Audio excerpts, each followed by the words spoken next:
देखिए किन्हीं की कुछ बातें हैं तो मैं बता दे रहा हूँ। देखिए ओके, मुझे बस 3 से 4 मिनट दीजिए, मैं ज़्यादा देर नहीं लूँगा। ओके, तो सब किसी के पास विकल्प है कि मुझे गुरु के रूप में स्वीकारे या वैष्णव के रूप में स्वीकारे। देखिए, गुरु के रूप में भी क्यों स्वीकार कर सकते हैं, क्योंकि पहले से बना हुआ है। ओके, अब देखिए, वैष्णव के रूप में स्वीकार रहे हैं तो मेरी आज्ञा पालन करना आप पे बाध्य नहीं है ना। हाँ, अच्छी अच्छी बातें बताएं वो स्वीकार कर लीजिए, और बुरी बुरी बातें जो बताएं वो स्वीकार मत कीजिए, ठीक है। परंतु गुरु के रूप में स्वीकार रहे हैं तो बाध्यकारी है, ठीक है। परंतु निश्चिंत रहिए, मैंने आज तक किसी का अहित नहीं किया है, सही बात नहीं है। किसी के अहित के लिए कुछ बोला है, कोई भी बात का पालन किया तो आपका बुरा हुआ है। कुछ भी बात का पालन किए, मेरी कोई भी बात का कभी पालन किया, कोई भी, आप ही नहीं, कोई भी बात किसी ने भी पालन किया तो उसका बुरा हुआ है। अब इससे ज्यादा हम क्या प्रमाण दे कि हम आपके हित के लिए। अब जो दवाई होती है उसका खुद ही असर होता है। अब हम बोल दें कि मेरे पास कोई सर्टिफिकेट नहीं है जी, मेरे पास कोई दवाई का, हमारे पास कोई दवाई बनाने का सर्टिफिकेट नहीं है, पर हम जो भी दवाई देते हैं सब असर कर जाता है, हर किसी का सारा बीमारी ठीक हो जाता है। अगर हम, मेरे पास ये प्रूफ रहे, जिसको भी दवाई दिया सारा बीमारी ठीक हो गया, तो मान लीजिए ना, स्वीकार कर लीजिए और फिर दवाई लेके देख लीजिए। सबको ही हम पेट तो रखे हुए नहीं है ना। तो पहला ये कि आप लोगों को किसी को डर भय की कोई थोड़ा सा भी डर भय ना रखे। कोई भी आज्ञा पालन करेगा उसका बुरा नहीं होगा, उसका अच्छा ही होगा, कष्टों से निकलेंगे ही, हर बुराई से निकलेंगे, हर परेशानी से निकलेंगे, ठीक है। आई होप आप लोगों को ये बात एकदम क्लियर समझ में आए।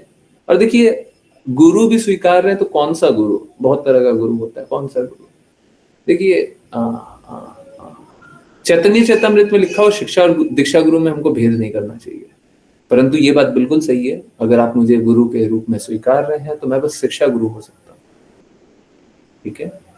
मैं बस शिक्षा गुरु हो सकता हूँ, दीक्षा गुरु नहीं, ठीक है। ऑन द कॉन्ट्ररी बहुत बेनिफिट हुआ है हर बार। हाँ, अच्छा है, यस, सभी का एक्सपीरियंस है। सच सच बोलिएगा, झूठ नहीं। जो जो बात का बोले आपने पालन किया, आपको बेनिफिट हुआ है हर बार, विदाउट एक्सेप्शन। कोई अपवाद मत रख लीजिएगा, एक बार तो नहीं हुआ बाकी सब बात हुआ, नहीं। हाँ, सबको ये बताइए, जो जो जिन जिन का हुआ है वो तो बताइए, कोई दिक्कत नहीं है। तो सबको ये बस अच्छे से बस आज्ञा पालन करते रहिए। देखिए, सारे कष्टों से निकलिएगा, सभी प्रकार के कष्टों से निकलिएगा, ठीक है। और डरने घबराने का कोई जरूरत नहीं। अब जो डर रहा है ना, उसमें क्या होगा कि आपको खुद की गंदगी के कारण आपको डर लगने लग जाएगा। वो मालूम है कि आपको भक्ति से दूर ले जाएगा, हमसे दूर नहीं। हमारे से क्या कीजिएगा और हमारा क्या बेनिफिट और क्या घाटा, ठीक है। तो हमारा छोड़िए, आपका घाटा हो जाएगा। देखिए, मेरा सबसे बड़ा घाटा आप क्या कर सकते हैं, आप अपने लक्ष्य से अपने आप को दूर कर दें, ये मेरा सबसे बड़ा घाटा हो जाएगा, ठीक है। ये मत कीजिएगा, ये कर लीजिएगा तो बड़ा मुश्किल हो जाएगा, ठीक है। हर बार आज्ञा पालन कीजिए, हर बार गंदगियों से निकलिए, हर बार लक्ष्य तक पहुंचिए, ठीक है। I hope this is very very clear. और चिंता करने की कोई आवश्यकता नहीं है। भक्ति करते हैं तो चिंता नहीं करते, भक्ति करते हैं तो चिंतन करते हैं, कृष्णा का चिंतन करते हैं। चलिए, कृष्णा का चिंतन करने का प्रयास करें भगवान की बातों को सुन करके। जिन किन्हीं को रीड करना है कृपया करके हैंड रेज करें। और चलिए, कौन कौन रीड करेगा? अश्लेषा माता जी, आप शुरू करें। हरे कृष्णा गुरुजी। अनुवाद। जैसे एक व्यक्ति दर्पण में अपने शरीर के प्रतिबिंब को स्वयं के साथ एक और भिन्न नहीं देखता है, जबकि अन्य वास्तव में दो शरीर देखते हैं, वैसे ही हमारी भौतिक स्थिति में, जिसमें जीव प्रभावित और फिर भी अप्रभावित रहता है, भगवान और जीवात्मा के बीच एक अंतर है। तात्पर्य: पदार्थ के बंधन से प्रभावित होकर मायावादी दार्शनिक परम भगवान और जीवात्मा के बीच का अंतर नहीं देख सकते। जब सूर्य पानी के एक बर्तन में परावर्तित होता है, तो सूर्य जानता है कि उसके और पानी में परावर्तित सूर्य के बीच कोई अंतर नहीं है। हालांकि अज्ञान में रहने वाले यह समझते हैं कि प्रत्येक बर्तन में कई छोटे सूर्य परावर्तित होते हैं। चमक के पारस चमक के मूल सूर्य और प्रतिबिंबों दोनों में चमक होती है, लेकिन प्रतिबिंब छोटे होते हैं, जबकि मूल सूर्य बहुत बड़ा होता है। वैष्णव दार्शनिक निष्कर्ष निकालते हैं कि जीवात्मा केवल मूल परम भगवान का एक छोटा सा नमूना है। गुणात्मक रूप से भगवान और जीवात्मा एक है, लेकिन मात्रात्मक रूप से जीवात्मा परम भगवान के छोटे टुकड़े हैं। परम भगवान पूर्ण, शक्तिशाली और ऐश्वर्यवान है। पिछले श्लोक में भगवान कहते हैं, मेरे प्रिय मित्र, तुम और मैं भिन्न नहीं है। यह अभिन्नता गुणात्मक एकता को संदर्भित करती है, क्योंकि परमात्मा परम व्यक्तित्व के लिए यह आवश्यक नहीं था कि वह बद्ध आत्मा को याद दिलाए कि वह मात्रा में एक नहीं है। आत्म साक्षात्कारित आत्मा कभी नहीं सोचती कि वह और परम भगवान हर मायने में एक है, यद्यपि वह और परम भगवान गुण में एक है। जीवात्मा अपनी जीवात्मा अपनी आध्यात्मिक पहचान भूल जाने के लिए प्रवृत्त है, जबकि परम भगवान कभी नहीं भूलते। यह लिप्त और अलिप्त के बीच का अंतर है। परम भगवान शाश्वत रूप से अलिप्त, बाह्य ऊर्जा से असंदूषित है। हालांकि बद्ध आत्मा भौतिक प्रकृति के संपर्क में होने के कारण अपनी वास्तविक पहचान भूल जाता है। इसलिए जब वह स्वयं को बद्ध अवस्था में देखता है, तो वह स्वयं की पहचान शरीर से करता है। हालांकि परम भगवान के लिए शरीर और आत्मा के बीच कोई अंतर नहीं है। वह पूर्णतः आत्मा है। उनके पास कोई भौतिक शरीर नहीं है। यद्यपि परमात्मा और जीवात्मा दोनों शरीर के भीतर है, परमात्मा नामांकन से रहित है, जबकि बद्ध आत्मा अपने विशेष प्रकार के शरीर द्वारा नामित होता है। परमात्मा को अंतर्यामी कहा जाता है और वह विस्तृत है। इसकी पुष्टि भगवत गीता 13.3 में हुई है। क्षेत्रज्ञ चापी मां विद्धि सर्वक्षेत्रेषु भारतः। हे भरतवंशी, तुम्हें समझना चाहिए कि मैं सभी शरीरों में जानने वाला भी हूँ। परमात्मा सभी के शरीर में उपस्थित है, जबकि जीवात्मा एक विशेष प्रकार के शरीर में बद्ध है। जीवात्मा यह नहीं समझ सकता कि दूसरे के शरीर में क्या हो रहा है, लेकिन परमात्मा अच्छी तरह जानता है कि सभी शरीरों में क्या हो रहा है। दूसरे शब्दों में, परमात्मा सदैव अपनी पूर्ण आध्यात्मिक स्थिति में उपस्थित रहता है, जबकि जीवात्मा स्वयं को भूल जाने के लिए प्रवृत्त होता है, और न ही जीवात्मा हर जगह उपस्थित है। आमतौर पर अपनी बद्ध अवस्था में जीवात्मा परमात्मा के साथ अपने संबंधों को नहीं समझ सकता, लेकिन कभी-कभी जब वह सभी सशर्त अस्तित्व से मुक्त होता है, तो वह परमात्मा और स्वयं के बीच के वास्तविक अंतर को देख सकता है। जब परमात्मा बद्ध आत्मा से कहता है, तुम और मैं एक ही है, यह बद्ध आत्मा को गुणात्मक रूप से एक होने के रूप में उसकी आध्यात्मिक पहचान की याद दिलाना है। श्रीमद् भागवत के तृतीय स्कंद 3.28.40 में कहा गया है, अग्नि की अलग अलग विशेषताएं होती है। लौ, चिंगारी और धुआं होता है। यद्यपि ये गुण में एक है, फिर भी अग्नि, लौ, चिंगारी और धुएं के बीच अभी भी अंतर है। जीवात्मा बद्ध हो जाता है, लेकिन परम भगवान भिन्न है, क्योंकि वह किसी भी बिंदु पर बद्ध नहीं होता। वेदों में कहा गया है, आत्मा जीवात्मा के साथ साथ परम भगवान है, जो सब कुछ देखने वाला है। यद्यपि दोनों आत्मा है, हमेशा एक अंतर होता है। श्रुति में भी कहा गया है, जैसे एक बड़ी आग में चिंगारियां प्रकट होती है, वैसे ही छोटी जीवात्माएं बड़ी आध्यात्मिक लौ में उपस्थित होती है।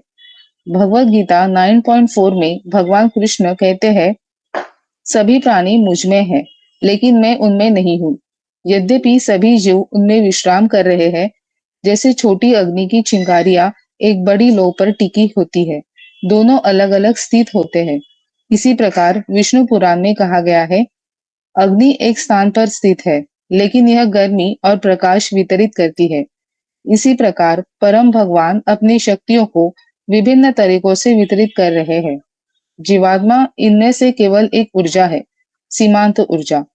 ऊर्जा और ऊर्जावान एक अर्थ में एक है, लेकिन वे ऊर्जा और ऊर्जावान के रूप में अलग-अलग स्थित है।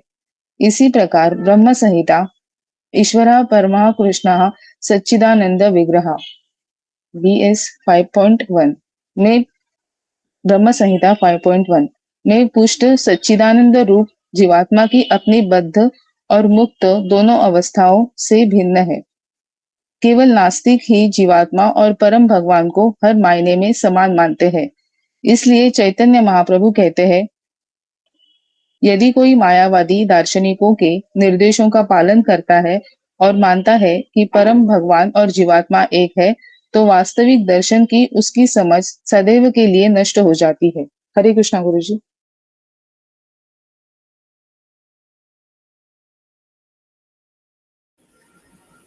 हरे कृष्णा, हरे कृष्णा। मैं क्या करूं और कैसे समझाऊं और क्या बताऊं? कभी कभी है ना, इनफैक्ट बहुत बार मैं स्पीचलेस हो जाता हूँ, मुझे नहीं समझ में आता मैं किन शब्दों में समझाऊं। और एक्चुअली में ये सत्य है। देखिए, हम भगवान के बारे में कुछ भी जानना चाहें, कुछ भी समझना चाहें, कुछ भी बताना चाहें, हम बता नहीं पाएंगे। अब मैं आपको पहले वहां पे ले चलता हूँ जहाँ पे जहाँ से ये सब कुछ हम लोगों ने कल देखा। तो शायद कल क्लास एंड होने के बाद हाँ, कुछ ऐसा चल रहा था, तो एक वीडियो मैंने देखा था। और अगर आप चाहें तो मैं फिर से वो वापस से वीडियो दिखा दूं। भाई, तो आप लोग में कोई बाबा के फॉलोअर हैं? बाबा बाबा कोई नाम लिख दीजिए। मैं बाबा का नाम नहीं ले रहा। मेरे को बाबा बुरे नहीं लगते हैं, ठीक है, परंतु वो शास्त्र के विपरीत बोल देते हैं। जहां जहां शास्त्रों के विपरीत बोलते हैं, मुझे उनसे कष्ट है, ठीक है। मैं हाथ जोड़ करके डिसएग्री करता हूँ, ठीक है, हाथ जोड़ रहा हूँ, फिर डिसएग्री करता हूँ। यस, बाबा के फॉलोअर हैं? कुछ लोगों को जानते हैं जो बाबा के फॉलोअर हैं, किसी को जानते हैं? अगर वो अभी अगल बगल हैं तो एक काम कीजिए, मैं फिर से वीडियो दिखाता हूँ। मैं भी 5 PM वाली क्लास में वीडियो दिखाया था, और हुआ क्या था, देखिए, मेरा एक कंडीशन है, ना तो वीडियो पे कुछ लिखा हुआ उस पे कुछ जाइए। मैं फॉलोअर तो नहीं हूं, पर महाअवतार नहीं नहीं नहीं, वो बाबा नहीं, मैं वो बाबा के नहीं। बहुत औना है प्रभु जी, नाम सुना है। अच्छा, सुना है। अच्छा, महाअवतार बाबा जी का नहीं, महाअवतार बाबा जी का नाम नहीं बता रहा। ठीक है, मेरा बस एक निवेदन है, ना तो आप वीडियो पे ध्यान दीजिएगा, वीडियो में क्या टाइटल लिखा हुआ है, सब टाइटल लिखा हुआ है, क्या लिखा हुआ है, ना तो उन्हें बुरा समझिएगा, ठीक है, उनको बुरा भी नहीं जानना है। ओके, हमको उनसे प्रॉब्लम क्या है? हमको उनसे प्रॉब्लम क्या है? अभी देखिए, यहीं पे वीडियो रुका हुआ है, मेरे को यहीं तक दिखाना है। हमको प्रॉब्लम क्या है उनसे, ये समझ लीजिए। हमको प्रॉब्लम उनसे बस एक ही है, ठीक है, शास्त्र के विपरीत बोलेंगे। अगर कोई भी शास्त्र के विपरीत बोलता है तो हमको उनसे दिक्कत है, ठीक है। शास्त्र के साथ बोलिए, हमको कोई दिक्कत नहीं है। भगवान की बातों के विपरीत बोलिएगा तब दिक्कत है, ठीक है। भगवान की बातों के विपरीत तो कोई नहीं बोल सकता ना, भगवान से ऊंचा तो कोई नहीं है। चैतन्य महाप्रभु से शुद्ध भक्त तो अपने आप को नहीं स्वीकारते होंगे, नहीं स्वीकारते हैं ना। ऐसी भक्ति वेदांत स्वामी श्रील प्रभुपाद से अधिक शुद्ध भक्त जानते हो, ये तो नहीं स्वीकारेंगे, ठीक है। हो सकता है ऐसी भक्ति वेदांत स्वामी श्रील प्रभुपाद दूसरे संप्रदाय में है तो वो नहीं माने, परंतु चैतन्य महाप्रभु तो सेम संप्रदाय। अगर चैतन्य महाप्रभु नहीं है तो वृंदावन नहीं है, ठीक है। तो चैतन्य महाप्रभु के विपरीत तो नहीं बोल सकते, परंतु बोल रहे, यहाँ पे जो बोल रहे हैं ना, वो चैतन्य महाप्रभु के विपरीत बोल रहे हैं। अब प्रॉब्लम मेरे को वहीं पे है जहाँ पे शास्त्रों के विपरीत बोल रहे हैं। अब आप समझिए, मैं दूसरी बार ये वीडियो दिखा रहा हूँ आज के दिन में। मैं जनरली नहीं दिखाता, पर दूसरी बार बस इसलिए दिखा रहा हूँ क्योंकि देखिए, शास्त्र के विपरीत बोलने का अधिकार ना मेरे को है, ना आपको है, ना किसी को है। कोई नहीं बोल सकता। अब आप सुनिए क्या बोल रहा है, फिर मैं बताता हूँ कहाँ पे क्या गड़बड़ है। कृपया करके टाइटल और ये सब पे ध्यान मत दीजिए, बस उनकी वाणी पे ध्यान दीजिए, शब्दों पे, ठीक है, बस शब्दों पे। हमको किसी से कोई मतलब नहीं है ना, बस जो शब्द बोल रहे हैं उस पर ध्यान दीजिए। ओके। जो नहीं जानते हो समझे कि भगवान शंकराचार्य जी क्या है। आप क्या समझते हो महान भागवत, क्योंकि परम वैष्णवाचार्य भगवान शंकर ही तो है शंकराचार्य जी के रूप में। जो लोग निंदा करते हैं वो नहीं जानते हैं। बैठो थोड़ी देर महापुरुषों के चरणों में, फिर पता चलेगा कि तुम जो अवहेलना करते हो, कहते हो कि मायावाद है। मायावाद, मैं मोर तय तोर ये माया है, मैं और मोर तोर तय माया, देख बस कीन्हे जीव निकाया। ये माया को तो विध्वंस करने वाले महापुरुष, कैसे तुमने बोल दिया मायावाद? कैसे तुम कह सकते हो आद्य गुरु भगवान शंकराचार्य जी को? वो बोले अपने को ब्रह्म स्वरूप मानने के। तो जब सर्वत्र भगवान है तो यहाँ कौन है? अभी आए कहाँ हो? रंग में कहाँ आए हो? अभी रंग ही में नहीं आए। जब रंग आएगा ना तो रुको जरा।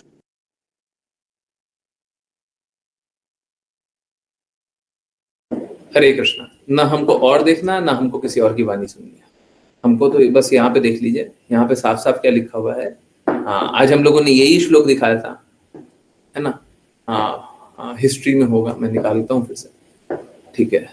तो नहीं दिख तो नहीं रहा। एनीवेज, तो हमने अभी थोड़ी देर पहले यही श्लोक देखा था।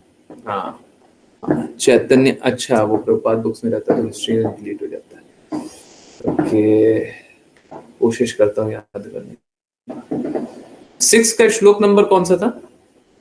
किसी को याद आ रहा है क्या? मध्य लीला 6 श्लोक नंबर कितना? 149। किसी को याद है? जितना याद आ रहा है मेरे को 149 है। एक मिनट रुकिए ना, 149 नहीं है, बट इसी के अगल बगल है 147 ना। फिर से ढूंढना पड़ेगा, सॉरी, मुझे थोड़ा सा टाइम दे दीजिए। 169, ओके 169। अब देखिए, मैं चैतन्य चैतामृत एसी भक्ति वेदांत स्वामी श्रील प्रभुपाद का निकाल रहा हूँ, और श्रील प्रभुपाद क्या साफ साफ बोल रहे हैं। व्यास देव ने प्रेजेंट किया, और यही वही श्लोक है जो अभी हम लोग पढ़ रहे हैं, मैं उसी लिए श्लोक निकालू। ये कहां पर क्लिक हो गया? ओके, एनीवेज, नहीं ये तो ठीक है, ये वही श्लोक है, मैं भी दिखा दूंगा। मायावादी भाष्य सुनीले हाय सर्वनाश। ओके, 5 PM पे भी यही बात कर रहे थे, अभी भी वही आ गया है, बात ही वही हो रही है। शास्त्रों को दृढ़ता से समझने का प्रयास करेंगे। यहाँ पे क्या लिखा हुआ है? व्यास देव ने प्रेजेंट किया वेदांत फिलॉसफी को। ओके, व्यास देव ने प्रेजेंट किया, व्यास देव ने बताया for the deliverance of condition soul, बद्ध आत्मा को मुक्त बनाने के लिए। Okay, but if one hears the commentary of Shankaracharya everything is spoiled. क्या लिखा हुआ है? अगर कोई शंकराचार्य का फिलॉसफी को सुन ले तो सब कुछ बर्बाद हो जाएगा। ऐसा क्यों लिखा हुआ? डरा रहे हैं, इधर मत सुनो उधर मत सुनो। एक्चुअली मालूम है क्या, आप लोग नोटिस करते होंगे, मैं बहुत बार बोलता हूँ इधर उधर की बातें मत सुना कीजिए, दृढ़ता से आज्ञा पालन कीजिए, इधर उधर का सुनिएगा तो सब खराब होगा, अच्छा नहीं है ना। तो देखिए, मेरे को आपके सुनने से प्रॉब्लम नहीं है, मेरे को आपके विवेक से प्रॉब्लम है। आपको सही और गलत का भेद करना कहाँ आता है? मायावादी कैसे होते हैं? मायावादी आपको जो बात बताएंगे वो सुनने में सही जैसा लगेगा पर सही नहीं होगा, सुनने में अच्छा लगेगा पर अच्छा नहीं होगा। जैसे वीगन वाला, सुनने में बहुत अच्छा लग रहा था ना, और देखिए हो क्या रहा है, रियलिटी क्या है? आंखों से रियलिटी देखिए, रियलिटी कुछ और है, ठीक है। इसी प्रकार से मायावादी का जो भी सुनिएगा तो आपको लगेगा अच्छा। माया यही तो है, जो नहीं है, जो नहीं है। माया का अर्थ क्या होता है? माया, जो नहीं है उसी को बोल देना, जो नहीं है उसी को देख लेना, जो नहीं है उसी को समझ लेना। तो मायावादी फिलॉसफी यही होता है कि जो नहीं है उसी को स्वीकारेंगे और फिर अच्छा लगेगा हमको, अज्ञानता हमको अच्छा लगेगा। जैसे बहुत लोगों को अज्ञानता अच्छा लगता होगा, लगता होगा कि ज्ञान प्राप्त करेंगे ना तो बड़ा संघर्ष है, परंतु असलियत क्या है, अगर ज्ञान प्राप्त नहीं कीजिएगा तो संघर्ष है। Are we all getting this? समझ आ रहा है? Yes no? समझ आ रहा है? अगर अज्ञानी रहेंगे तो क्या होगा, आगे कष्ट मिलेगा बहुत सारा। जैसे सपोज कीजिए कोई तवा रखा हुआ है ना, और हमारे घर में ऐसा हो चुका है, तवा रखा हुआ है। अब तवा रखा हुआ है तो हमको अज्ञान में रहना बहुत अच्छा रहता है कि हमको कुछ नहीं जानना, कुछ नहीं समझना। परंतु जब तक आपको ये ज्ञान नहीं हो, पहले तवा है ना, पहले जमीन पे ही रखा आता था, कोई बहुत ज्यादा वो मार्बल वार्बल नहीं हुआ करता था। सबने देखा होगा पुराने जमाने में, सबने ऐसा जीवन जिया होगा कि वो जो किचन भी होता था थोड़ा सा रेस्ड होता था, और तवा को जब किचन पे काम हो गया तो नीचे जमीन पे रख देते थे। तो एक बार क्या हुआ, अज्ञानता में हमको नहीं जानना तो पैर रख दोगे तो पैर जल जाएगा। ऐसी भक्ति वेदांत स्वामी श्रील प्रभुपाद बताते हैं कि आग, चाहे कोई ज्ञानी हो चाहे कोई अज्ञानी हो, चाहे कोई भूल से आग में चला जाए, चाहे कोई जानते भर में चला जाए, चाहे कोई शुद्धि के लिए चला जाए, चाहे किसी भी कारण से चला जाए, आग अपने ही काम करेगी। अज्ञानता का कोई लाभ नहीं है। प्रॉब्लम क्या है, बाकी लोग अज्ञानी है, बाकी लोग सही और गलत में विवेक करना नहीं जानता, आध्यात्मिक ज्ञान नहीं आता, प्रेम नहीं आता। अब मायावादी का भाष्य सुन लीजिए, समझ आया क्यों डराया जाता है? क्योंकि आपको सही और गलत का विवेक नहीं पता। अगर आप सही और गलत में विवेक कर सकते हैं, दृष्टि साफ रख सकते हैं, जाइए जिसके पास जाना चाहिए, जहां जाना चाहिए, जो सुनना है सुनिए, आपका कोई बुरा नहीं कर सकता। बुरा आपका कब तक, अहित कब तक हो सकता है? जब तक सत्य से दूर है, जब तक सही और गलत का भेद नहीं कर पा रहे। अगर कृष्णा की बातों का पालन करते हुए आप कुछ भी करेंगे तो कुछ गलत हो सकता है, कभी गलत नहीं हो सकता। शुद्ध भक्तों की बातों का पालन करते हुए कुछ भी करेंगे, कुछ गलत हो सकता है, कुछ गलत नहीं हो सकता। तो वहां पे विवेक की आवश्यकता नहीं है, आपके विवेक की आवश्यकता नहीं है। हम लोग क्यों बोलते हैं कि शुद्ध भक्तों की बातों का पालन करना चाहिए, गुरु की बातों का पालन करना चाहिए? अभी भी स्टार्टिंग हुआ तो वहीं से स्टार्ट किया कि गुरु की आज्ञा अनुसार चलिए। क्यों? क्योंकि विवेक नहीं है, क्योंकि क्षमता नहीं है, क्योंकि हमको पता नहीं है क्या सही है क्या गलत है। हमको मालूम तो है कृष्णा का ज्ञान सही है, परंतु कृष्णा का ज्ञान कहां पे लगाना है। हमको मालूम तो है भक्ति सही है, पर भक्ति कैसे करनी है यही नहीं पता, तो फिर कीजिएगा कैसे? ये वैसा ही है, डॉक्टर ने दवाई दे दिया, हमको पता है ये दवाई बहुत अच्छी है, परंतु कितना डोज लेना है ये तो पता ही नहीं है। अब जब डोज ही नहीं पता तो साइड इफेक्ट कर लीजिएगा ना अपना। अगर बुरा हुआ तो किसके कारण हुआ? क्योंकि आपको सही और गलत का भेद नहीं पता। देखिए समझिए, इस जगत में जितना कष्ट है किसी और के कारण कष्ट नहीं है, हमारे कारण कष्ट है। हमको जो कष्ट मिला हमारे कारण है। अब अपने गंदगियों को हटा दीजिए, कष्ट खत्म हो गया। कष्ट तो आपके कारण है ना, गंदगी को हटाइए। अब कोई बाबा की बातें सुने, बोले कि शंकराचार्य की बातें सुनो और शंकराचार्य भगवान बता दिया। अब हम क्या बोले? शास्त्रों में तो ठीक उल्टा लिखा हुआ। अब शास्त्रों को पलट देना पड़ेगा आपका सुनने के लिए। तो कोई भी भगवान के लिए अपना जीवन दिया है तो वो बहुत सम्माननीय है, परंतु इसका अर्थ ये नहीं है कि शास्त्रों का कोई अवहेलना करते रहे तो हम सुनते रहे। ठीक इसी प्रकार से और भी कुछ कुछ बातें हैं, इनफैक्ट कुछ कुछ नहीं, बहुत सारी बातें। देखिए गुरु जो होता है, अभी एक वाचा यही आने वाला है, गुरु जो होता है वही शास्त्र होता है। गुरु शास्त्र से विपरीत कोई बात नहीं बोलता। हमको कभी कभी नहीं समझ में आता है, परंतु गुरु हमेशा शास्त्र की बात बोलता है। हमारी बुद्धि उतनी ही नहीं है तो वो नहीं समझ आता। तो शास्त्र के विपरीत नहीं बोलेगा, और कभी कभी ऐसा प्रतीत होता है शास्त्र के विपरीत बोल रहा है, फिर भी शास्त्रों की वाणी बोलेगा।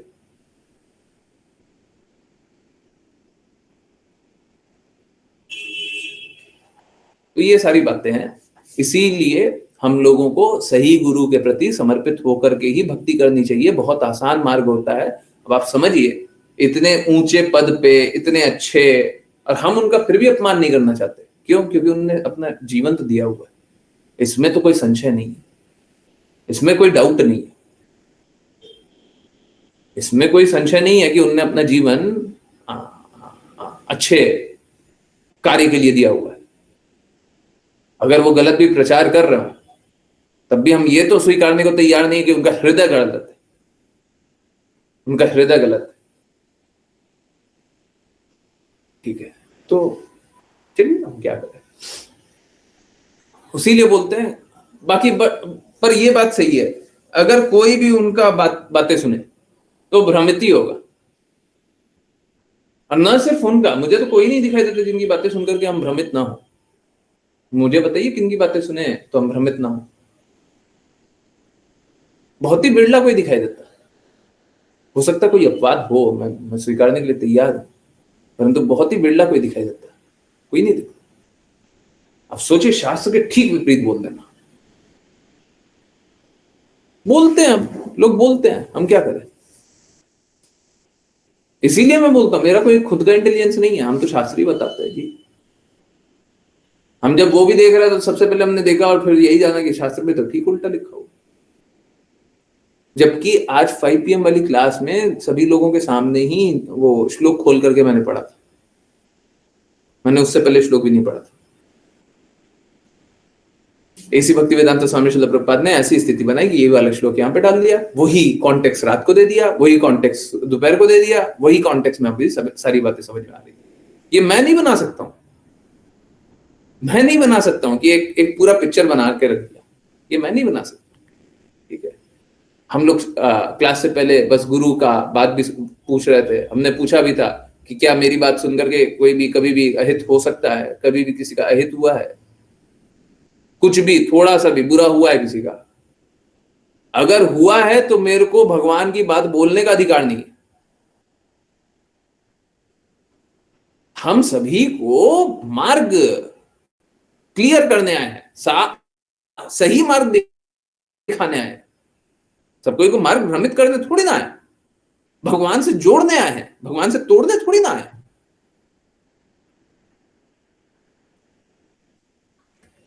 तो ठीक है, कोई बात नहीं। देखिए, कभी कभी आप लोगों को लगता होगा कि आप लोगों के लिए मैं बहुत स्ट्रांग हो जाता हूँ, बहुत ही स्ट्रांगली बात करता हूँ, प्रिंसिपल्स के लिए स्ट्रांगली बात करता हूँ। इनफैक्ट 5 PM वाली क्लास भी स्टार्ट ऐसे ही हुई थी।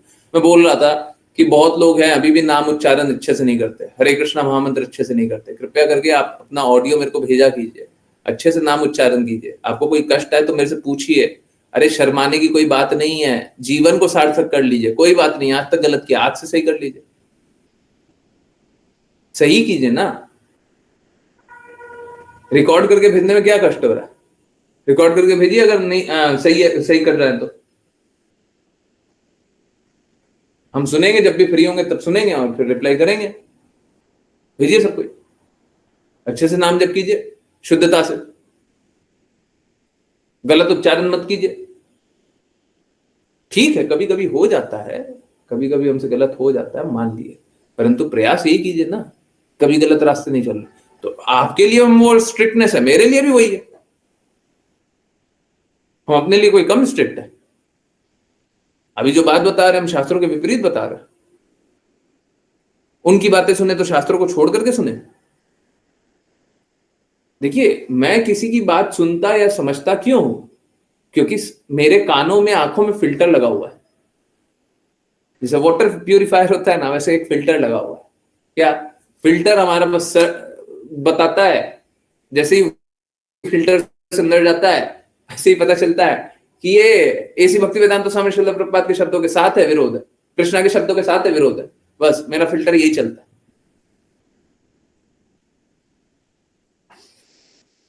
तो ठीक है, कोई बात नहीं। देखिए, हमको अवहेलना नहीं करना है, हमको बदनाम नहीं करना है, हमको बुरा नहीं बोलना है, हम बुरा नहीं जानते, परंतु शास्त्रों के विपरीत है, बिल्कुल है। क्या शास्त्रों के विपरीत बोला जा सकता है? नहीं बोला जा सकता। किसी को अलाउड है, किसी को भी अलाउड नहीं। अगर डिसएग्रीमेंट भी है तो हम्बली सर झुका करके स्वीकार है कि ठीक है, शास्त्रों में लिखा हुआ है, परंतु मुझे तो ये अनुभव होता है। अब देखिए, बात कैसा है ना, जब हम, इनफैक्ट भगवत गीता में ये लिखा हुआ है, और ये देखिए मायावादी ऐसा ही होता है कि आप सुनेंगे, आपको सब कुछ सही लगेगा। हाँ, ये बात तो सही बोल रहा है, सब जगह भगवान है, इसमें कहाँ गलत बात है? ये बात तो सही है, भगवत गीता में लिखा हुआ है। एक जो साधु जन है, साधु पुरुष है, वो सभी में भगवान को देखता है ना? सही बात है। फिर तो वहां पे भी भगवान है, कहाँ गलत बोल रहा है? हाँ, एकदम सही बात बोल रहा है। सुनने में तो एकदम अच्छा लग रहा है, परंतु है कुछ और। है कैसा? सपोज कीजिए आपके घर में कोई आतंकवादी आ गया, आप बोले हम तो आतंकवादी में भगवान देखते हैं, आजा आजा आजा आजा आजा, आप बैठ खाओ। पुलिस आएगी ना तो आपको नहीं देखेगी कि आप कौन हो कौन नहीं हो, वो देखेगी कि आतंकवादी को बैठा है, वो आपको भी उठा करके पुलिस ले जाएगी। फिर बोलिएगा हम तो भगवान देख रहे थे। समझ रहे हैं? आप आतंकवादी का संग कीजिएगा तो आपका गुण बिगड़ेगा, आपका गुण खराब होगा। शास्त्रों में बार बार लिखा हुआ है सत्संग त्यागना है, सत्संग करना है, सत्संग, बुरे संग को त्यागना है। तो जब आतंकवादी का संग किया तो क्या किया? असत्संग किया, और उसके बाद फिर चेतना बिगड़ी, तो किसकी बिगड़ी? आपकी बिगड़ी।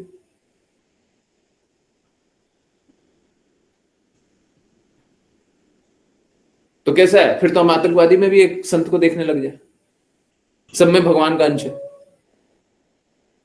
देखिए, ये बात बिल्कुल सही है। इनफैक्ट भगवत गीता के समय में बताया था कि ये बात सही है कि सब में हमको भगवान का अंश देखना है, परंतु ट्रीटमेंट अलग अलग करना है। एक पागल हाथी दिख जाएगा, हम उससे भी भगवान का अंश है, हम हाथी को गले लगाएंगे, वो मार डालेगा आपको, कुचल देगा आपको, और फिर बोलिएगा देखो हाथी कुचल दिया, हम तो भगवान देख रहे थे इसमें।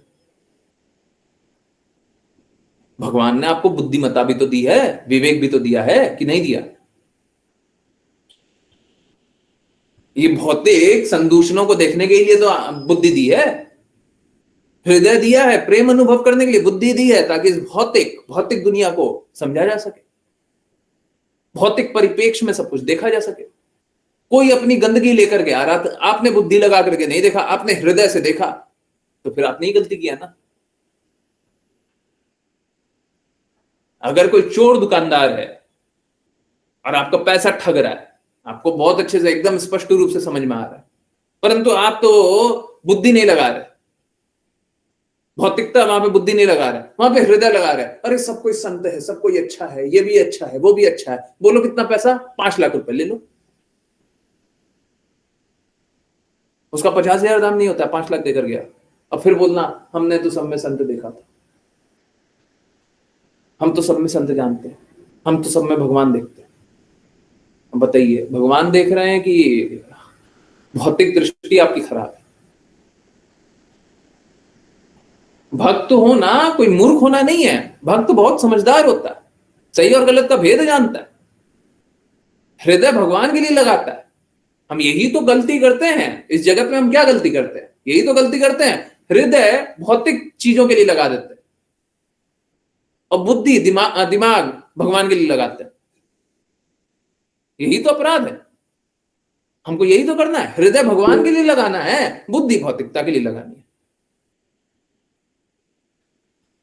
भौतिक कोई गंदगी आ रहा है, कोई परेशानी आ रहा है, तो वहां पे बुद्धि लगानी है। भगवान ने बुद्धि दी है, जितना आपको सामर्थ्य दिया, बुद्धि दिया, उसका उपयोग कीजिए। समझ रहे? तो कोई मेरा दुर्भावना नहीं है, परंतु ठीक है, हम अग्री नहीं कर सकते, शास्त्र के विपरीत है। ठीक है, ओके, चलिए, बहुत सारी बातें हैं इसमें। हाँ, हाँ, हाँ, हाँ। इसी के लिए बोलते हैं कि गुरु की आज्ञा अनुसार चलिए, क्योंकि दिखने में तो अब आपको लगेगा हाँ ये तो भगवत गीता में लिखा हुआ है, तो सही बात। हाँ, एकदम गलत बात बोल रहे, शास्त्र के ठीक विपरीत बोल रहे। एनीवेज, ठीक है। हम लोग और भगवान में ये अंतर है कि गुण के अनुसार तो हम दोनों एक जैसे हैं, हम और भगवान गुण में एक जैसे, परंतु माप में एक जैसे नहीं है।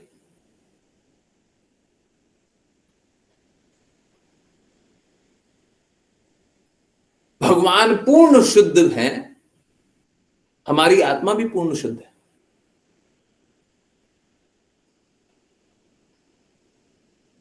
परंतु हमको एक स्वतंत्रता दी गई।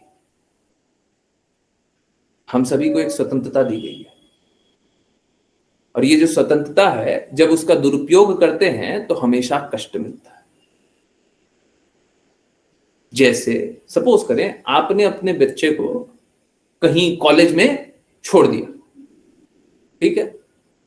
अब देखिए, आप तो उसका हित चाहती हैं, तभी कॉलेज में, अच्छे कॉलेज में आपने एडमिशन कराया। अब आप वापस घर आ गई, हॉस्टल है वहां, कॉलेज हॉस्टल है? या फिर बच्चा पैसा कमाने जाता है ना, तो आपने बोल दिया हाँ जाओ, बाहर जाओ, पैसा कमाओ।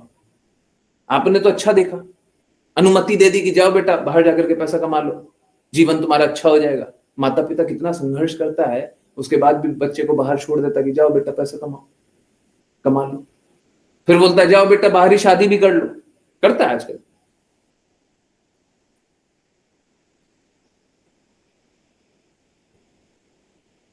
अब देखिए, आप तो अच्छा देख रहे हैं, आप तो बुरा नहीं चाह रहे उनका, आपका बेटा है, आपकी बिटिया है, बुरा तो नहीं चाह रहे, परंतु उनमें सही और गलत करने का विवेक है, तब उनको इंडिपेंडेंस मिलनी चाहिए, ऐसे नहीं मिलनी चाहिए, ऐसे इंडिपेंडेंस नहीं मिलनी चाहिए। अब उनको सही और गलत का भेद करना नहीं आता, अब वो डिसीजंस कौन से लेंगे? गलत डिसीजंस लेंगे, और गलत डिसीजन लेंगे तो फिर क्या हो जाएंगे? गलत व्यक्ति बन जाएंगे, गलत गुणों में स्थित हो जाएंगे। इसी के लिए हम सभी को सही और गलत का विवेक सभी में भर देना चाहिए, और उसके बाद उनको जाने का मार्ग देना चाहिए। जैसे बताया ना, मायावादी भाष्य सुन ली, तो मायावादी का भाष्य सुन सकते हैं, परंतु कब? जब सही और गलत करने का विवेक आ जाए, तब सुन लीजिए, तब सुनिए, तब सर्वनाश नहीं होगा। चीजों को यथारूप देखिए, तब सर्वनाश नहीं होगा। और नहीं, ऐसे ही सुनना है, ऐसे ही देखना है, तो देखिए आईएएस में भी लोग तो भर्ती हो जाते हैं ना, होते हैं ना। अब सोच के देखिए, आईएएस में भर्ती होने का मतलब समझिए, वो अपना जान देने के लिए तैयार है, लोगों का जान लेने के लिए तैयार है, यही अर्थ हुआ ना, और कुछ तो नहीं हुआ। अब सोच के देखिए, लोग इतना ज्यादा बुरा करने के लिए तैयार हो जाता है। हाँ, जब विवेक शून्य हो जाता है तो यही सब होता है। बोला जाता है ना, जब नाश आता है, विवेक सब पहले विवेक चला जाता है, कुछ तो होता है ना, है? जब नाश मनुष्य का आता है तो पहले विवेक चला जाता है, कुछ तो होता है ना। हाँ, कोई लिख देगा, चिंता मत कीजिए। तो हमारा विवेक, हमारा दृष्टि क्लियर होना चाहिए। हम सभी जब नाश मनुष्य पे छाता है, पहले विवेक मर जाता है। हाँ, वही हम सभी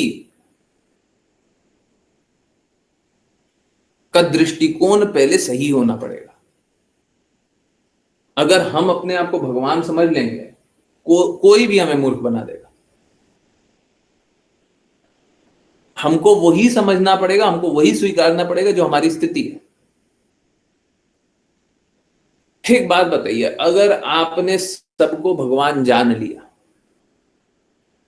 ठीक है, भगवान के अंश है और भगवान है, दोनों में अंतर है। भगवान का अंश है, उसमें कहां अंतर, कहां कोई प्रॉब्लम है हमको? सभी में परमात्मा रूप में भगवान ही विद्यमान है, कहां उसमें हमको दिक्कत है? सारी आत्मा भगवान का ही अंश है, परमात्मा का ही अंश है, कहां दिक्कत है हमको? परंतु जैसे ही बोले वो भी भगवान है, वो भी भगवान है, प्रॉब्लम क्या हो गया? जैसे ही भगवान बोल दिया, हमको बताइए शुद्धि करने का क्या आवश्यकता है? अगर कोई पहले से ही भगवान है तो शुद्धि करना चाहिए। अगर हम आपको बोले आप पहले ही भगवान हो, अभी भगवान हो, आप शुद्धि करने के लिए आप आगे बढ़िएगा? है? कोई भी शुद्धिकरण का प्रयास करेगा? समझ आ रहा है? तो पहले ही बोल देते पहले ही भगवान हो। अब उसमें लोगों को बड़ा आनंद आता है, मिथ्या अहंकार बढ़ जाता है। हाँ, उसमें लोगों को बड़ा आनंद आता है, क्योंकि उसका उन सभी का मिथ्या अहंकार बढ़ जाता है, बहुत ही अच्छा लगता है, देखो हम तो पहले ही भगवान हैं।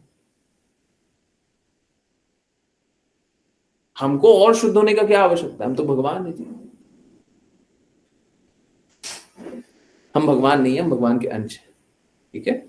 हाँ, गुण में एक जैसे हैं, हम भगवान के अंश हैं, है ना। जैसे समुद्र का एक बूंद पानी गुण में एक ही जैसा होता है, ठीक है, परंतु एक बूंद पानी का समुद्र के सामने कोई, सॉरी फॉर माई वर्ड्स, औकात नहीं है ना, ठीक है।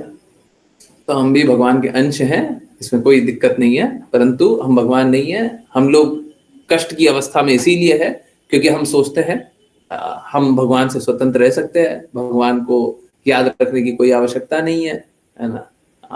तो यही है। ओके,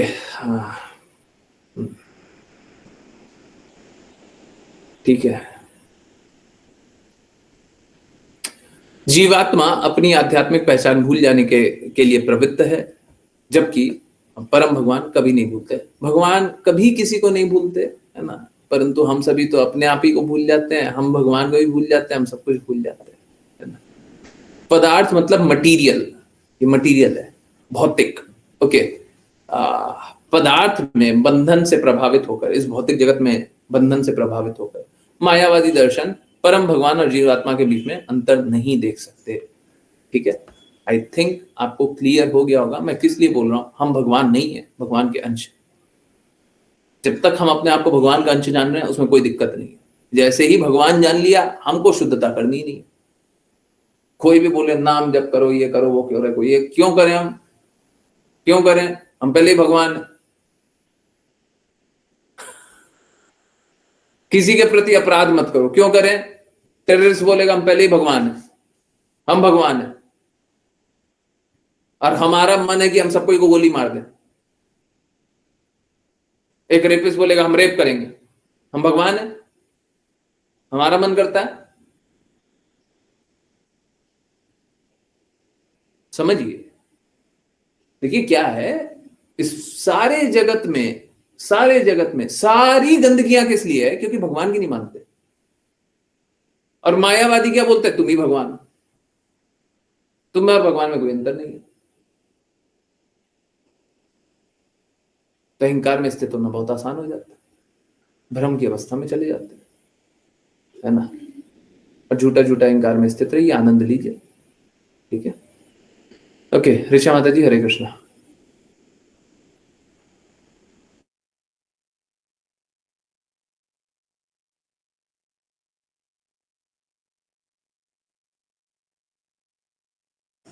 हरे कृष्ण गुरुजी। अनुवाद। इस प्रकार दोनों हंस हृदय में साथ रहते हैं।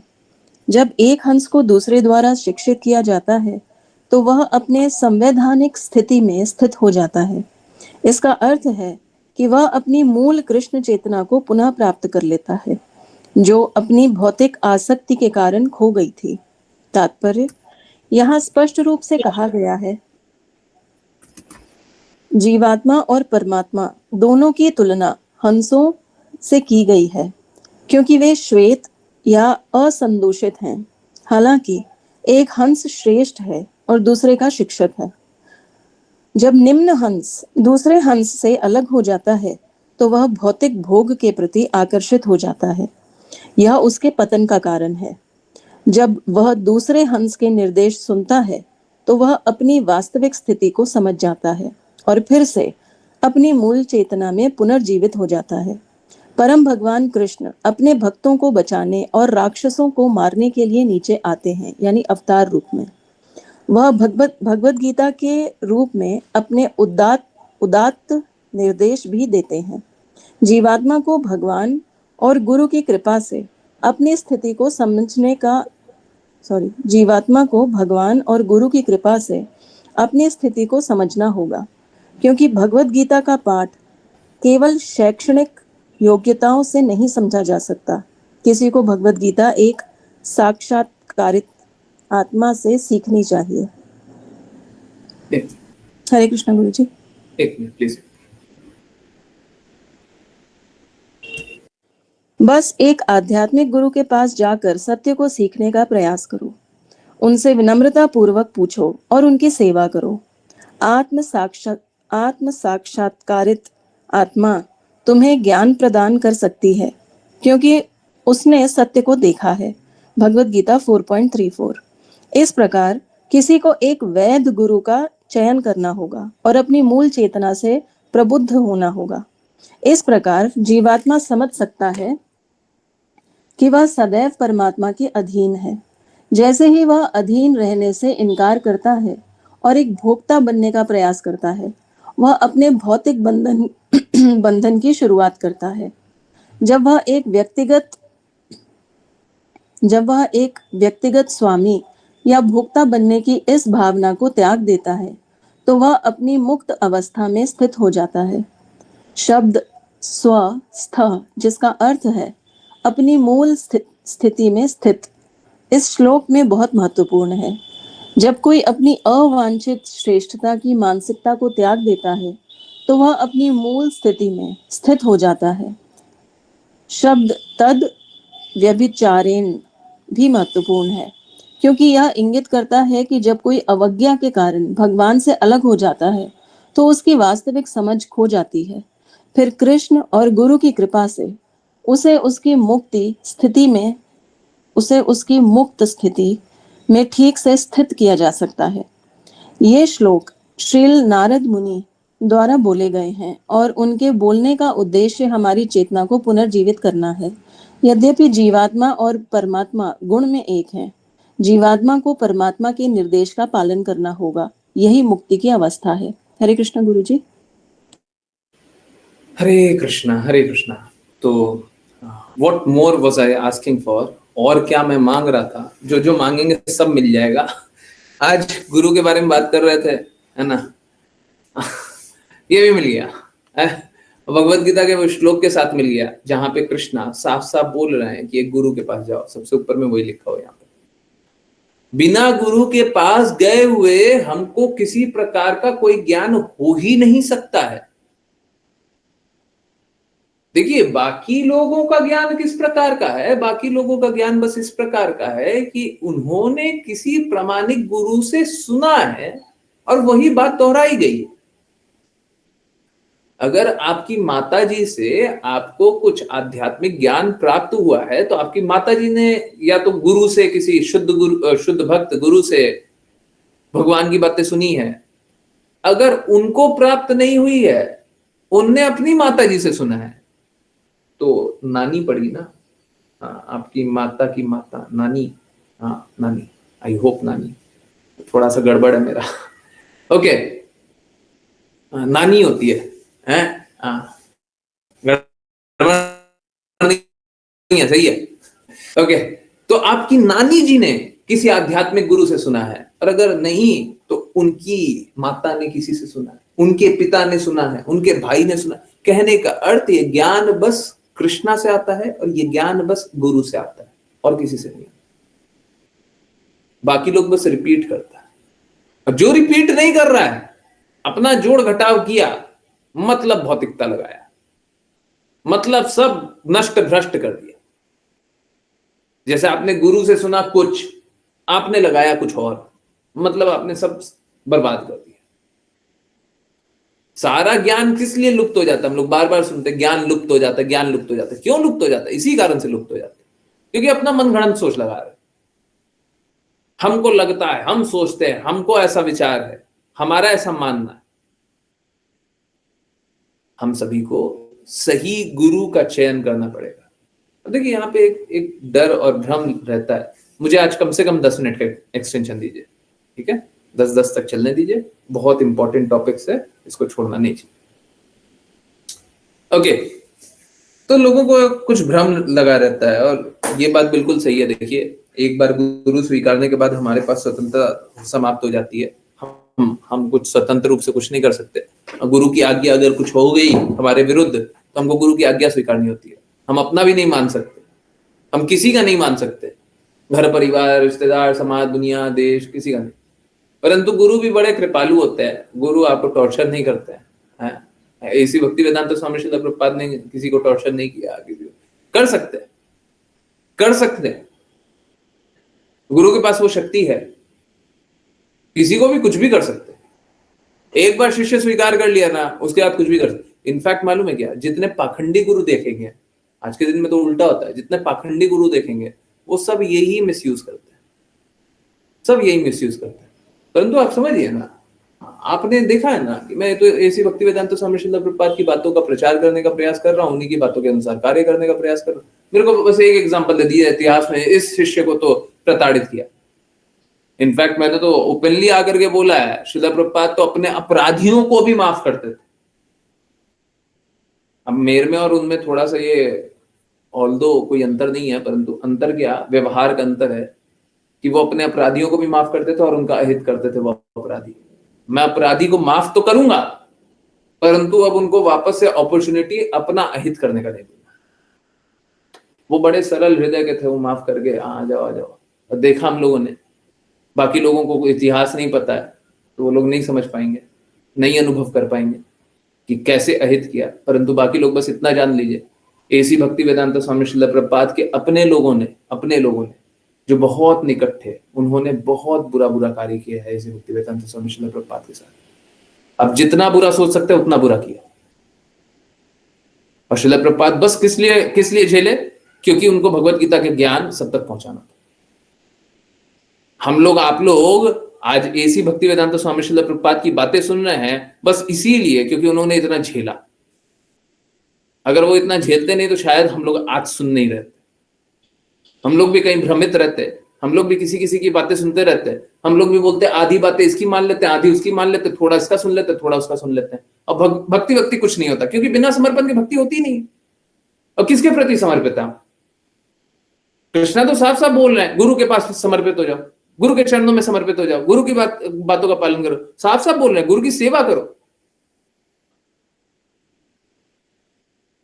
ये नहीं बोले कि आप अपने विवेक से, बुद्धि से, अभी बताया ना हृदय और बुद्धि, आप अपने बुद्धि से क्या करो, जानो ये सही है कि नहीं है, ये सही है कि नहीं है, ये सही ना ना ना। कृष्ण ने ये नहीं बोला। कृष्ण ने बोला एक आध्यात्मिक गुरु के पास जाओ। आध्यात्मिक गुरु समझने के लिए बुद्धि का उपयोग करना, हाँ ये बात सही है।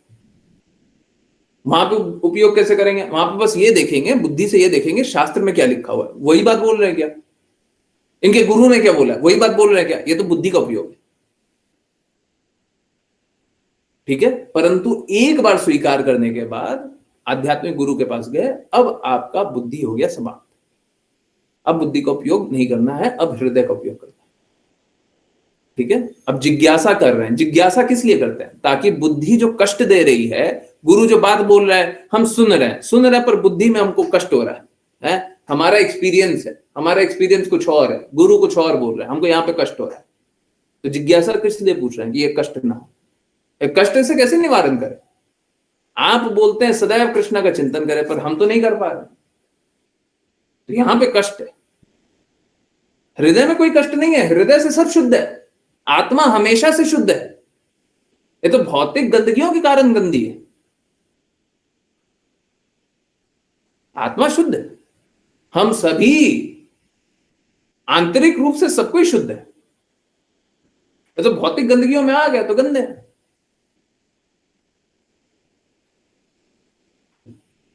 तो आध्यात्मिक गुरु के पास जाना है तो क्या करना है? जिज्ञासा करना है, उनकी सेवा करनी है, उनसे पूछना है, उनसे जानना है। अब क्या है? आत्म साक्षात्कारित आत्मा, जिसने आत्म साक्षात्कार किया है वो तुम्हें ज्ञान दे सकते हैं, क्योंकि उन्होंने सत्य को देखा। बाकी कोई ज्ञान नहीं दे सकता, बाकी किसी का अधिकार नहीं है, आपको बता दें। ठीक है, तो यहां पे लिखा हुआ और शास्त्रों में हर बार आप देखेंगे गुरु का चयन करता है, पर एक्चुअली में अंतिम में यही होता है। आप लोगों को बताया हुआ प्रोसेस अंतिम में यही होता है, गुरु चयन करते हैं कि ये शिष्य को स्वीकारा जा सकता है कि नहीं स्वीकारा जा सकता। ठीक है, परंतु ठीक है, चलिए, इस प्रकार किसी को एक वैद्य गुरु का चयन करना होगा और अपनी मूल चेतना में प्रबुद्ध होना पड़ेगा। इस प्रकार जीवात्मा समझ सकता है कि वह सदैव परमात्मा के अधीन है। देखिए, जब तक कोई गुरु का चयन नहीं करेगा तब तक वो समर्पण भगवान के प्रति करेगा ही नहीं। होगा क्या? होगा ये, देखिए, हर किसी का आपने जिसको भी अच्छा जाना हो, और जब तक आप गुरु के प्रति समर्पित ना हो, आपने भी यही किया, गारंटी से, कोई अपवाद नहीं। आपने अपनी बुराई को छोड़ा नहीं, अपनी भौतिक आसक्तियों को छोड़ा नहीं, अपनी गंदगियों को छोड़ा नहीं, और बोला इसके साथ साथ हम कृष्णा की भक्ति भी कर लेते हैं, इसके साथ साथ हम कृष्णा को भी भोग लगा देंगे, इसके साथ साथ हम कृष्णा का नाम भी जप लेंगे। सही बात नहीं है? जब गुरु का संग किया तभी तो जाकर के बुराइयों को छोड़ने का प्रयास कर रहा है। सही है नहीं है? एकदम सही बात है कि नहीं है? गुरु की आज्ञा का पालन कर रहे हैं तभी तो बुराई को छोड़ने का प्रयास कर रहे हैं, नहीं तो कोई बुराई को छोड़ना चाहेगा? कोई भी बुराई को छोड़ना चाहेगा? कोई भी गंदगी को छोड़ना चाहेगा? हैं? सही बात है ना? कोई भी गंदगी को नहीं छोड़ना चाहता, कोई नहीं छोड़ना चाहता। तो अब सोचिए, बिना गंदगी छोड़े हुए प्रेम भक्ति होगा, शुद्ध भक्ति होगा। हम गंदगी को नहीं छोड़ेंगे पर हम शुद्ध भक्ति करेंगे। ये क्या कल्पना है? क्या मजाक कर रहे हैं? ऐसे भक्ति होगी? अब लोग ऐसा सोचता है, ठीक है, कोई बात नहीं, उनको सोचने दीजिए। वो भक्ति नहीं है, शुद्ध भक्ति नहीं है, ठीक है। तो एक वैद्य गुरु का चयन करना है, ठीक है, और उनके आदेश अनुसार चलेंगे तो फिर परमात्मा के अधीन हो सकते हैं। अब यहाँ पे एक और प्रश्न होता है और एक और कष्ट होता है, मैं भूल ही जाऊं उससे पहले बता दूं। देखिए, बहुत लोगों को ये डर लगा रहता है, अरे प्रभु जी देखिए, अगर हम गुरु स्वीकार कर लिए तब फिर हमारा जीवन तो अब एकदम कष्ट में हो गया। कष्ट में क्या हो गया? अब हमारी स्वतंत्रता तो गई, और स्वतंत्रता जाने से भी बड़ा डर क्या है कि अगर हम गलत गुरु का चुनाव कर लिए तो क्या होगा हमारा जीवन? तब तो हमारा जीवन और गया।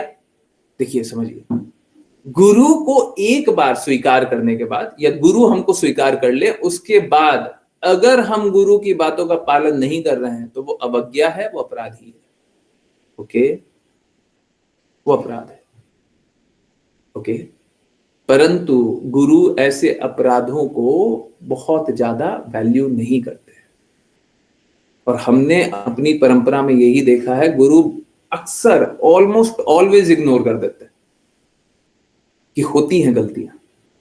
हम तो साफ साफ बता रहे हैं, इसी भक्ति वेदांत स्वामी श्रील प्रभुपाद ने तो गलतियों को माफ करने, जो गलतियां की है उनको माफ करवा करके अपने घर में रख लिया, अपना बुरा किया, अपना अहित वो अपराधियों के कारण किया।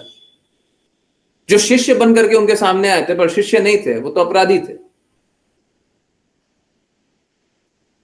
तो ऐसी भक्ति वेदांत स्वामी श्रील प्रभुपाद ने तो यहां तक माफ किया, अब मैं भी बोल रहा हूं माफ करने के लिए तैयार है, परंतु उसका मतलब ये नहीं है कि हम उनको घर में एंट्री दे देंगे। घर में एंट्री मतलब उनको वापस से पूरा स्पेस दे देंगे कि आप मेरा अहित कर लो, कुछ बुरा कर लो, नहीं, हम वो नहीं करने वाले।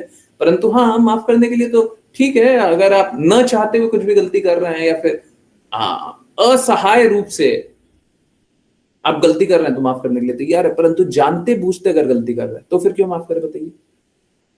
अगर जानते बूझते कुछ कर रहे हैं, एकदम विवेक में है, आप कंट्रोल में है, परंतु आप है ना, आप अपना डिसीजंस का मिसयूज करना चाहते हैं, तो माफ करना चाहिए आपको। सच बताइए, आप मेरी तरफ होइएगा तो क्या कीजिएगा? माफ कर दीजिएगा। सच बोलिए, जानते बूझते कर रहे हैं, असहाय रूप से नहीं, परिस्थितियों में फंस करके नहीं, सिचुएशन में फंस गए, ये हो गया वो हो गया, उसके कारण नहीं। हाँ, बायोग्राफी अवेलेबल है, बट बायोग्राफी बहुत एडिटेड है, ऑथेंटिक ओके। बहुत लोग बहुत कहानियां लिख दी हम बहुत कुछ समझ नहीं आता। इनफैक्ट मैंने भी बहुत कम कुछ पढ़ा है, बहुत सावधानी पूर्वक देखते हैं, है ना। बहुत जगह बायोग्राफी में भी, बहुत जगह बहुत वीडियो भी चलते हैं, वीडियो में रोक रोक करके बोलते हैं ये बात गलत है। देखा है ना, देखा है ना, साफ साफ वीडियो चल रहा है, वीडियो के बीच में रोक करके बोल रहे हैं ना ये बात गलत है, अभी जो सुने वो बात गलत है, ठीक है। तो क्या करें, वो डिसर्नमेंट रखना पड़ता है। एनीवेज, ओके, सो देखिए क्या है,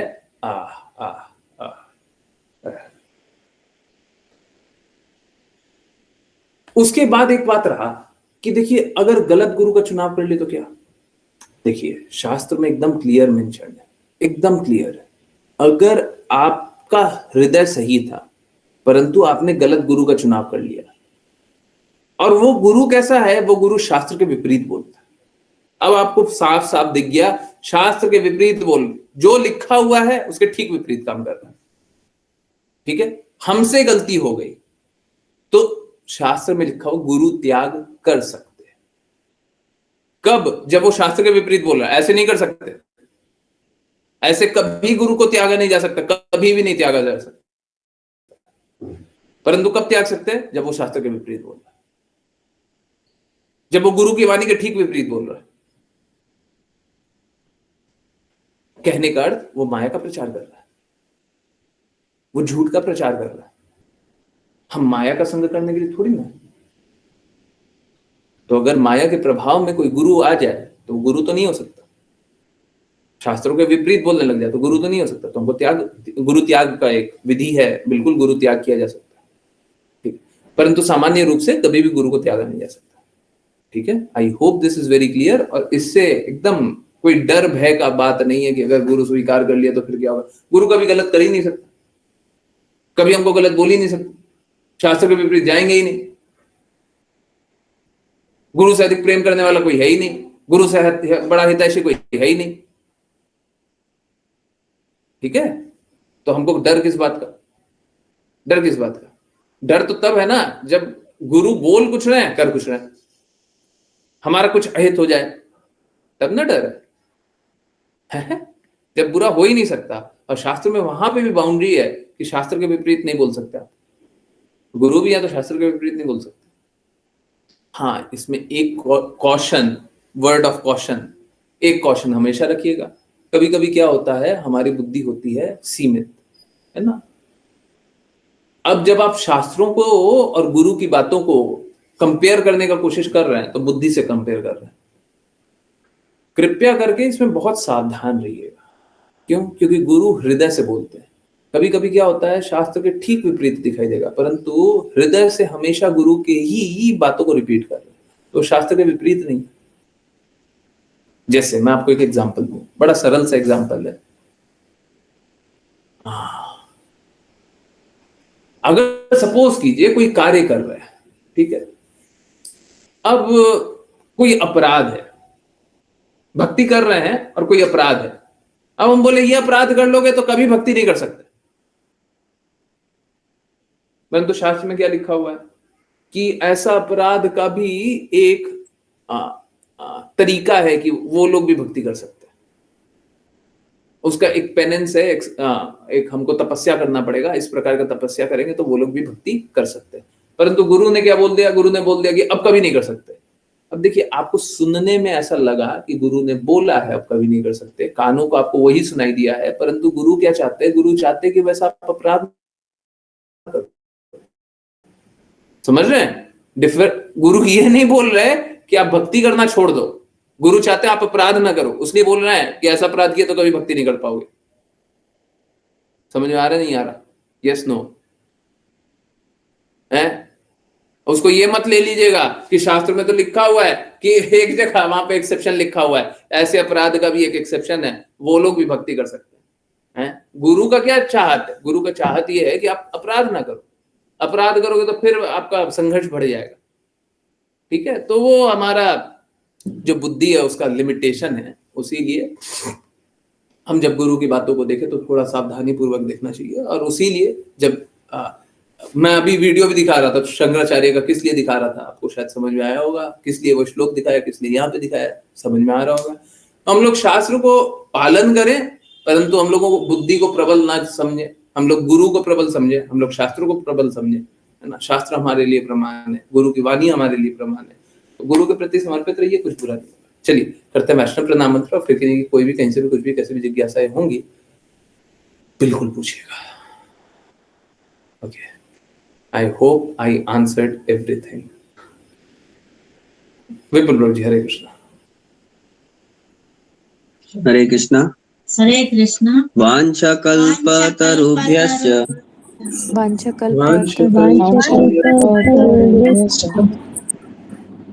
कृपा सिन्धुभ्य एव च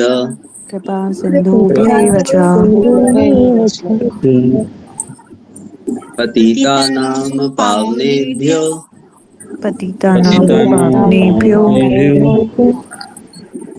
वैष्णवेभ्यो नमो नमः। अनंत कोटि वैष्णव वृंद की जय जय जय डिवाइन ग्रेस ऐसे भक्ति वेदांत स्वामी श्रील प्रभुपाद की जय जय जय श्रील भक्ति सिद्धांत सरस्वती ठाकुर गौर विश्वदास गौर जी भक्ति विनोद ठाकुर जगन्नाथ दास गौर जी हरिदास ठाकुर जय जय जय जय श्री रूप सनातन भट्ट रघुनाथ जीव गोपाल भट्टदास रघुनाथ की जय जय जय श्री कृष्ण चैतन्य प्रभु नित्यानंद श्री अद्वैत गदाधर श्री श्री गौर भक्त वृंद की जय जय जय नाम वृंद देवी तुलसी पुरी द्वारका नाम नाम जय जय भगवद गीता श्रीमद् भागवतम चैतन्य चैतन्यमृत की जय जय सभी भक्तों की जय जय हरे कृष्णा हरे कृष्णा कृष्ण कृष्ण हरे हरे हरे रामा राम राम हरे हरे हरे कृष्णा कृष्णा हरे हरे हरे रामा राम हरे हरे हरे कृष्णा कृष्ण कृष्ण हरे हरे हरे रामा राम हरे हरे हरे कृष्ण प्रभु जी। हरे कृष्ण प्रभु जी। हरे हरे कृष्ण यस जिनकी नेकी कोई भी कहीं से भी कुछ भी कैसी भी जिज्ञासाएं हैं बिल्कुल पूछिए, संकोच ना किया कीजिए, पूछिए। हरे कृष्ण। विपुल प्रभु जी कुछ पूछना है? अंजना माता जी की कोई जिज्ञासा नहीं होती? हरे कृष्ण। पूछिए पूछिए, किन्हीं को पूछना है अनम्यूट कीजिए, हैंड रेज कीजिए, पूछिए। यस भोग एवरी टाइम किसका लगाते हैं? माता जी देखिए क्या है, कृष्णा को अलग अलग चीजों का भोग लगाते हैं, है ना। और पत्रम पुष्पम फलम तो यम के कैटेगरी में, इनफैक्ट पत्र पुष्प नहीं, पत्र फल और जल के कैटेगरी में जो भी कुछ आता है सब कुछ का भोग लगा सकते हैं। प्याज लहसुन का छोड़ दीजिए, नॉनवेज तो खाते हैं, प्याज लहसुन भी माता जी तो नहीं खाती है, पता है मुझको। बाकी सबका भोग लगाते हैं, बाकी सबका भोग लगाते हैं, ठीक है। सभी कुछ जो भी कुछ खाते हैं सभी कुछ का भोग लगाइए, तुलसी डालिए, बिना ऑफर किए, कुछ भी नहीं खाना, कुछ भी नहीं। बड़ा आसान, ठीक है। देखिए बड़ा सरल सा बात है, आपको भूख लगी है, कृष्णा को भी भूख लगी है, कृष्णा को क्यों नहीं खिला रहे, है ना। तो पहले कृष्णा को खिलाइए। और हमारा हृदय यही होना चाहिए, अगर आप शुद्ध हृदय से एक बार भी चाह लीजिए ऐसा, तो बहुत बहुत बहुत बड़ा बदलाव बस उसी पल आ जाएगा। शुद्ध हृदय से चाहिए, भगवान आप सब खा जाओ, हम चाहे भूखे भी रह जाए कोई दिक्कत नहीं, हमको कोई दिक्कत नहीं, हमको थोड़ा सा भी दर्द नहीं होगा, आप सब खा जाओ, आप अच्छे से खाओ, है ना। Sometimes food is not cooked fresh then. माता जी देखिए यहाँ पे थोड़ा सा ऐसा है कि कली काल का प्रभाव हो रहा है, तो उसके कारण हम क्या करें, सिचुएशन बदल रही है, तो हमको उस अनुसार थोड़ा बदलाव लाना ही पड़ेगा, और नहीं लाएंगे तो बड़ा दिक्कत हो जाएगा। देखिए मैं एकदम क्लियरली बता रहा हूं, चाहे और ये मैं ये भी बात क्लियर कर दूं, ये मैंने शास्त्रों में नहीं देखा है, परंतु भक्ति में दृष्टिकोण मुझे यही अनुभव कराया है, बार बार मैंने यही अनुभव किया है कि इससे कोई अर्थ नहीं है कि आप फ्रेश खा रहे हो या पुराना खा रहे हो। आप जो खा रहे हो सबसे पहले भगवान को खिलाइए, ठीक है। मैं एकदम क्लियर बोल रहा हूं, ये शास्त्रों में ऐसा नहीं है, शास्त्रों में बोला गया फ्रेश ही खिलाओ, परंतु क्या करें, कली काल आगे बढ़ रहा है ना, नहीं बना पा रहे फ्रेश। पहले हाथ पैर बहुत जल्दी जल्दी चल जाता था, अब नहीं चलता है, नहीं चलता है लोगों का उस प्रकार से, हाथ पैर नहीं चलता, उस प्रकार से शरीर काम नहीं करता, उस प्रकार से कार्य नहीं होता जिस प्रकार से पहले हो जाता था, है ना। तो अब कितना भी कोशिश कर ले तो अब वैसा तो हो नहीं पा रहा है ना, तो ठीक है। हम देखिए, हम कभी भी कृष्णा को भूखा तो नहीं रख सकते। मुझे ये बात बिल्कुल स्वीकार्य नहीं है, आप तो खा रहे हैं, कृष्णा को नहीं खिला रहे।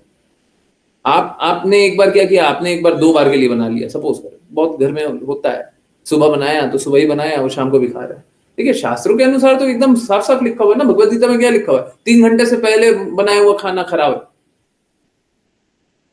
अब कोई बुरा मत मानिए, अधिकतर घरों में ऐसा ही होता होगा कि जो आपने 3 घंटे पहले बनाया था वही खाते होंगे, जो सुबह बनाया था वही दोपहर को भी खा रहे। अधिकतर घरों में यही होता है, नहीं होता है? यस, होता नहीं होता। 3 घंटे पुराना तो होता ही होता है ना। अब शास्त्र में तो साफ साफ लिखा हो 3 घंटे पुराना हो गया तो खराब हो गया। अब ठीक है, अब हम क्या करें, कली काल है, कली का प्रभाव है, तो हम नहीं कर पा रहे हैं। ठीक है, आप स्वीकार कर लीजिए कि आप नहीं कर पा रहे। मिठाई तो कितना कितना दिन पुराना होता है, 15-15 दिन पुराना होता है। हम क्या करें, बनाना चाहिए फ्रेश, नहीं बना पा रहे, स्वीकारिए अपनी असमर्थता, मानिए कि आप गलत कर रहे हैं, परंतु इसका अर्थ ये नहीं है कि हम कृष्णा को खिलाएंगे। हम गलत भी कर रहे हो, कृष्णा को तो खिलाएंगे। हम कृष्णा को भूखा नहीं छोड़ सकते, नहीं तो हमको ही मत खिलाओ, हम भी नहीं खाएंगे। ऐसा थोड़ी ना है घर में बच्चा है वो नहीं खाएगा हम खा लेंगे, कोई माँ ऐसा कर लेगी क्या? और ठीक है, मैं वही बता रहा था ना, अभी थोड़ी देर पहले वही बता रहा था, कभी कभी शास्त्र के विपरीत जाता हुआ दिखाई देगा, परंतु क्या करें, हमारे पास विकल्प क्या बताइए। आप बना ही नहीं पाइएगा, सपोज करें, आपका नहीं बोल रहा मैं, किसी का भी बोल रहा हूं, आप बना ही नहीं पाइएगा, विकल्प क्या बचा? कृष्णा को नहीं खिलाए, ये मेरे पास विकल्प नहीं। हम अपने आप को अपराधी स्वीकारने के लिए तैयार है, 1000 बार अपराधी स्वीकारने के लिए तैयार है। ठीक है, अपराध हो रहा है, हम माफी मांगेंगे, कृष्णा माफ नहीं भी करे तो भी ठीक है, हमने तो किया अपराध, हमको करना चाहिए अच्छे से, और अच्छे से सेवा करनी चाहिए, कोई बात। देखिए क्या है ना, कृष्णा बहुत ही लीनियंट है, बहुत सरलता से माफ कर देते हैं, हर गलती के लिए माफ कर देते हैं, परंतु आप कृष्णा से दूर जाना चाहते हैं उसके लिए माफ नहीं करेंगे। ठीक है, तो जब हम कृष्णा को ऑफर नहीं करेंगे तो कृष्णा से दूर चले जाएंगे। आप बहुत सारे लोग होंगे, मतलब अब जब कृष्णा को डेली ऑफर करते हैं ना, मैं सच बता रहा हूं, आपने कभी किया नहीं होगा, बट अगर किसी दिन बोल दूं ना कृष्णा को बिना खिला करके खा लो, आप कांप जाओगे, आप रो दोगे, आपको ऐसा लगेगा आप जहर खा रहे हो, है ना, आपको ऐसे ही लगेगा जहर खा रहे हैं, हमको नहीं खाने, कृष्णा नहीं खाए हम नहीं खाएंगे। ठीक है, तो ऐसे ही है। हम कुछ भी हो जाए, ऐसे तो बिस्किट कभी कृष्णा को नहीं खिलाना चाहिए, बिस्किट सॉरी माफ कीजिए, उतना स्ट्रांगली बोल रहा हूं, बिस्किट तमोगुनी होता है। अब कुछ नहीं होता हम खिलाते हैं, हम खुद खिलाते हैं, हमसे कुछ नहीं बना, हम क्या करें? ठीक है, तो हम खिलाएंगे, बिल्कुल खिलाएंगे, परंतु ऐसा कभी नहीं करेंगे कृष्णा को नहीं खिलाएंगे, ऐसा कभी नहीं करेंगे। ठीक है, कृष्णा को बुरा लग रहा होगा कि अच्छा बना करके खिलाना चाहिए, नहीं खिला रहे, जानते हैं हमारे हृदय को। ठीक है, कृष्णा कोई ऐसे नहीं है कि आपके हृदय आपकी परिस्थिति को नहीं जानते, सब जानते हैं। और मालूम है क्या, इसीलिए शास्त्र में लिखा हुआ है कि जब आप शुद्धता से भक्ति करेंगे ना, शुद्धता से और दृढ़ता से, एकदम शुद्धता से, तो आप खुद ही पाएंगे कि हम शास्त्र का पालन नहीं कर पा रहे। जब वैधि भक्ति का दृढ़ता से पालन करेंगे तो अगर अनुभव क्या करेंगे, हम नहीं कर पा रहे। जब सच में करना चाहेंगे तो भगवान वैसी स्थिति बनाएंगे कि आप हर नियमों का पालन करें, भगवान वैसी स्थिति बनाएंगे। उस समय आप नहीं कीजिएगा, भगवान बनाएंगे। ठीक है, तो चिंता करने की कोई बात नहीं है ना? तो आत्म साक्षात्कार मतलब खुद को समझना। खुद को समझने का अर्थ है, शास्त्रों के अनुसार खुद को समझने का अर्थ है अपने आप को समझना, भगवान को समझना और अपना और भगवान का संबंध समझना। 3 चीजें, हम, भगवान, हमारा संबंध। ठीक है ना? ओके, अब एक अंजना माता जी का जिज्ञासा है, उसके बाद में बाकी का लेता हूँ। अंजना माता जी बोल रही हैं, ओके, प्रभु जी मेरी जिज्ञासा है कि कैसे दुर्गा देवी बहिरंगा शक्ति हैं, क्या 10 महाविद्याएं भी बहिरंगा शक्ति? हाँ बिल्कुल, 10 महाविद्या भी बहिरंगा शक्ति। देखिए क्या है, सब कोई जो है ना कृष्णा के विस्तार है, हम सब कोई कृष्णा के अंश हैं, है ना। अब कृष्णा 2 प्रकार के अंश बना है, एक पूर्ण अंश और एक भिन्न अंश। पूर्ण अंश वो हैं जो स्वयं कृष्ण है, जैसे प्रभु श्री राम, जैसे वामन देव, जैसे नरसिम्हा देव, जैसे चैतन्य महाप्रभु, स्वयं कृष्ण ही है। कृष्णा और उनमें कोई भेद नहीं है, दोनों सेम। तो यह है अंतरंगा शक्ति, पूर्णांश। अंतरंगा शक्ति नहीं, पूर्णांश। और दूसरे कैसे हैं? भिन्नांश। भिन्नांश मतलब डिफरेंशिएटेड। अब डिफरेंशिएटेड में भी दो तरीके के, भिन्नांश में भी दो तरीके का। एक तो वो है जो पूर्ण रूप से कृष्णा की आज्ञा का पालन करने का प्रयास कर रहे हैं, जैसे देवी देवता, ठीक है। और दूसरे कैसे? दूसरे हम लोग हैं, बद्ध जीव। देवी देवता भी बद्ध है, ओके, देवी देवता भी बद्ध है, परंतु देवी देवता को हमको सेम कैटेगरी में, सेम स्तर पे नहीं समझना चाहिए। ओके, माता जी आता हूं, बाकी जिज्ञासा पे आता हूं, मुझे थोड़ा सा और बाकी सब ले लेने दीजिए तब तक। गुरु और कृष्णा बहुत ज्यादा कृपा करते हैं, they are very soft hearted. हाँ, बिल्कुल सही बात है। तो अभी मतलब उनसे ज्यादा कृपा कोई करेगा नहीं। क्यों? क्योंकि जानते हैं संघर्ष कर रहा है। अब बाकी लोग कृपालु क्यों नहीं है? क्योंकि वो नहीं जानते संघर्ष कर रहे हैं। आप कितना भी हंस करके बोलिए, गुरु जानते हैं कि आप संघर्ष कर रहे हो, इस भौतिक जगत में संघर्ष कर रहे हो, तो कृपालु कैसे नहीं होंगे?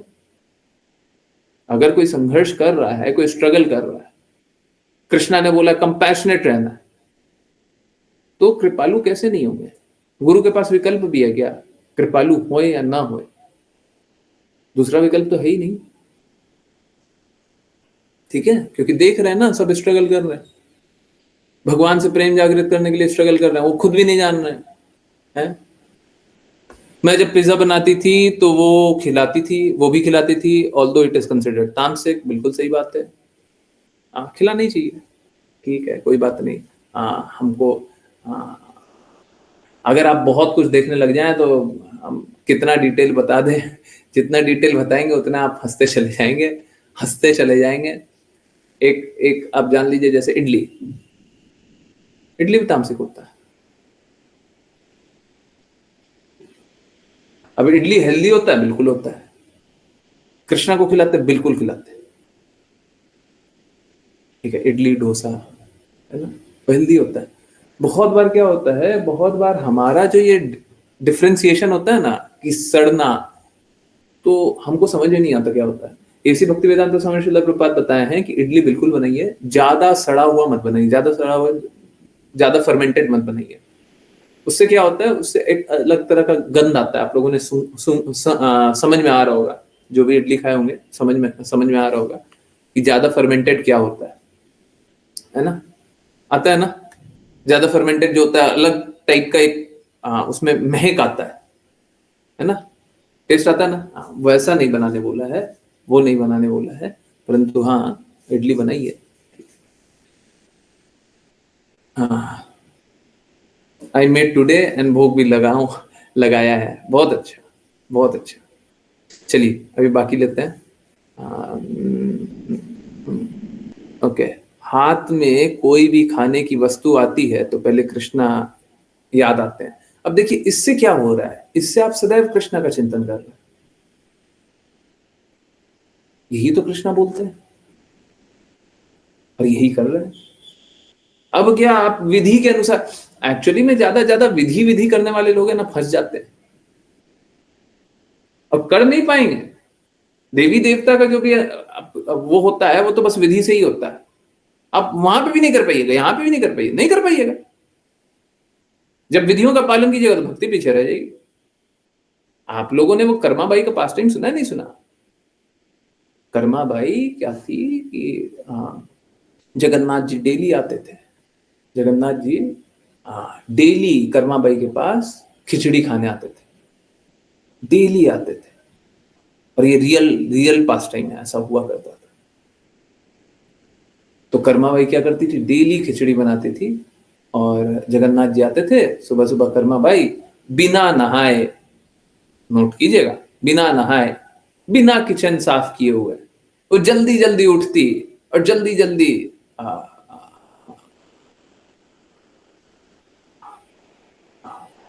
जगन्नाथ जी के लिए खिचड़ी बनाती, और जितने देर में खिचड़ी बनाती जगन्नाथ जी आते और फटाफट खिचड़ी खाते और फिर जाते थे, फिर पट खुलता था। डेली ऐसे होता था। एक बार क्या हुआ, कुछ पंडित मिल गए और पंडित ने सोचा कि इनको तो विधि पालन नहीं कर रही हैं, तो उनको बताया, अरे कर्मा भाई ये सब मत किया कीजिए, आप क्या कीजिए, चाहे जगन्नाथ जी कुछ भी बोलते हो, आप क्या कीजिए, पहले नहाइए, ठीक है, नहाने के बाद स्वच्छ हो जाइएगा, फिर किचन साफ कीजिए, और किचन साफ करने के बाद फिर जगन्नाथ जी को खिलाइए। तो कर्मा भाई ने एक दिन ऐसा करने का प्रयास किया कि अब बोले हैं संत लोग बोले हैं तो क्या करें, करना है। तो जगन्नाथ जी आ गए घर। अब कर्मा भाई बोले, जगन्नाथ जी अभी थोड़ी सी देर रुकिए, हम नहा के आ रहे, किचन साफ करेंगे, उसके बाद खिचड़ी बना। जगन्नाथ जी बैठे हो उदास, मैं तो खिचड़ी माई खिलाएगी नहीं, पता नहीं कितना देर लगाएगी, उधर पट भी खुलने वाला है, बैठे हुए। फिर किचन साफ करने लगी, माई बना दी, नहीं अभी बस किचन साफ कर रही, जल्दी से बना रही। फिर उसके बाद बनाई, फिर जगन्नाथ जी जल्दी जल्दी एकदम खाए। और उस दिन क्या होता है, उस दिन जगन्नाथ जी वापस जाते हुए इतने घबरा गए कि उनके मुंह पे यहाँ पे खिचड़ी लगी हुई। अगले दिन क्या होता है, अगले दिन पट खोला और जगन्नाथ जी के मुंह पे खिचड़ी लगी हुई थी। लोग देखे, पुजारी सब देखे और बोले, खिचड़ी कहाँ से आ गया मुंह पे, हमने तो खिचड़ी का भोग नहीं लगाया। फिर पता चला कि हाँ, कुछ पंडित ने कर्मा बाई को बोला है। फिर कर्मा बाई से पूछा गया, तो कर्मा बाई बोली, हाँ मैं खिलाती हूँ खिचड़ी, डेली खिलाती हूँ। सब कोई कर्मा बाई के चरणों में झुक गए और बोले कि माँ आप जैसे बनाती हो वैसे ही बनाओ, आप मेरी बातों का पालन मत करो, आप जैसे बनाती हो वैसे ही। भगवान प्रेम चाहते हैं, कोई विधि विधान थोड़ी ना चाहते। परंतु क्या है, हम विधि विधानों का पालन नहीं करेंगे तो हम में शुद्धता नहीं आएगी, उसलिए विधि विधानों का पालन करना होता है। तो ये बहुत ही थिन लाइन होता है, गुरु की अवज्ञा किए बिना विधि विधानों का पालन दृढ़ता से करें, ठीक है। तो कृपया करके दृढ़ता से उसी लिए विधि विधानों का पालन करें। और विधि विधानों के पालन करने में ऐसे फंस मत जाइए कि आप प्रेम को छोड़ दिए है। हाँ, तो ठीक है, हाँ, कभी कभी ऐसा होगा कि ऐसा दिखेगा शास्त्रों के विपरीत है, परंतु इसमें कोई भी शास्त्र के विपरीत नहीं है, ठीक है। ये तो प्रेम है, हमको प्रेम से खिलाना ही चाहिए, है ना। बिना बिना खिलाए हम कभी नहीं खाएंगे, कभी नहीं खाएंगे, हम मर जाएंगे पर कृष्णा को खिलाए बिना नहीं खाएंगे, ठीक है। अंजना माता जी हैं कि अभी अंजना माता जी ने लीव किया है ना, ओके, सॉरी अंजना माता जी, मैं आंसर नहीं कर पाया था, ठीक है। ओके, अंजना माता जी बोल रही हैं, प्रभु जी चातुर्मास सिग्निफिकेंस भी जानना चाहती हूँ। अब तो चातुर्मास लास्ट आने वाला है ना, एक ही है ना। हाँ, जब विष्णु भगवान सोते हैं, सुना है कि 1 महीना श्रावण मास में शिव जी संभालते हैं, फिर गणेश जी, फिर पितृ, फिर देवी दुर्गा देवी। ये भी समझाइएगा प्लीज, ये माता जी बात के लिए रख लीजिए, ठीक है। पर ऐसा नहीं है, ठीक है। हाँ ठीक है, कोई बात नहीं है, समझा देंगे, पर इसको बात के लिए रख लीजिए, ठीक है। मैं और शास्त्रों को एग्जैक्टली वर्बटिम देख लूं, ताकि मैं कुछ ऐसा ना बोल दूं जो कि थोड़ा सा भी इधर उधर हो। कोई बात नहीं, मेरे को फिर से देख लेने दीजिए, एक बार फिर से रेफर कर लेने दीजिए। देखिए, तथ्य मैं हमेशा देख करके बोलना चाहता हूँ, बाकी प्रेम की जो बातें हैं वो और पूछ लीजिए। जी गुरु जी, अलग से पता चलता है ना, जैसे थोड़ा खट्टा। हाँ ओके, अब पास टाइम याद करके कष्ट होता है कि पहले कृष्णा को बिना ऑफर किए क्यों खिलाया, क्यों खाया। हाँ, पास्ट, अपना पास्ट टाइम याद करके। हाँ नहीं, कभी भी कृष्णा को बिना ऑफर करके मत खाइए, ना खिलाइए। माता भी हूँ, घर में बनाती हूँ, तो बच्चों को, सभी को हमेशा कृष्णा को ऑफर करके ही खिलाइए। इनफैक्ट कोशिश कीजिए कि वो खुद से ऑफर करे, ठीक है। पर अगर अगर वो ऑफर नहीं करते हैं, अगर वो ऑफर नहीं करते हैं, तो आप ऑफर करके खिलाइए। हरे कृष्णा गुरु जी। बहुत बार सामने फूड आ जाता है और तुलसी लीव्स उतना अवेलेबल नहीं होता, तो जैसे फ्रीक्वेंटली होता है, होता रहे तो क्या करें, प्लीज इंस्ट्रक्ट। तुलसी का हल्का हल्का टुकड़ा ले लें। देखिए, तुलसी को कभी तोड़ना नहीं चाहिए, पर हम लोगों को ये भी समझना चाहिए तुलसी कभी विभाजित भी नहीं हो सकती। तुलसी कभी विभाजित नहीं हो सकती, ठीक है। तो तुलसी अपने में ही संपूर्ण है। हाँ हाँ, मैं समझ रहा हूँ विपुल प्रभु जी, समझ रहा हूँ। तुलसी अपने में ही संपूर्ण है, ठीक है। तो जब तुलसी तोड़ रहे हैं तो यही जानिए कि तुलसी तो अनंत है, कभी टूट नहीं सकती, ठीक है। कृष्णा के, कृष्णा के लिए ये दे रहे हैं, है ना। अब देखिए, एक अपवाद बता रहा हूं, इसका मिसयूज मत कीजिएगा। ये अपवाद है, एक्सेप्शन है। मैं 3-4 बार और बोल दूं, एक्सेप्शन है, अपवाद है, इसको कभी यूज नहीं करना चाहिए, ये कभी यूज मत कीजिएगा। अपवाद है, कभी अगर इमरजेंसी हो जाए उसके लिए है। Emergency situation, emergency emergency, regularly इसको मत यूज कीजिएगा। अपवाद क्या है, अगर सपोज करें आपके पास तुलसी नहीं भी है, तो भगवान से रिक्वेस्ट कीजिए कि भगवान आज तुलसी नहीं है मेरे, और आज मैं गलत जगह फंस गई, आज मैं गलत जगह फंस गई, प्लीज आप पा लीजिए। आप अनुभव कीजिए कि आप तुलसी तोड़ करके डाल रहे हैं, अब भगवान को रिक्वेस्ट कीजिए, भगवान उसको भी पा ले, ठीक है। भगवान आपका हृदय चेक करेंगे, अब कैसा है, हमारे हृदय में शुद्धता तो है नहीं, तो उसके लिए हमको ये मिसयूज नहीं करना चाहिए, ठीक है। परंतु अगर हमारा हृदय शुद्ध है तो भगवान स्वीकार कर लेंगे, भगवान सारी व्यवस्था बना देते हैं, तो ये भी व्यवस्था बना देंगे। आप बोलेंगे तुलसी नहीं है, भगवान बोलेंगे यहीं पे तो तुलसी डाली हुई है, तुमको नहीं दिख रहा, हमने ही डाला है, ठीक है। लाइक इन मार्केट और वेडिंग और होटल नहीं माता जी, वो भी क्या कीजिए, उसमें भी मैं आपको तरीका बताता हूँ।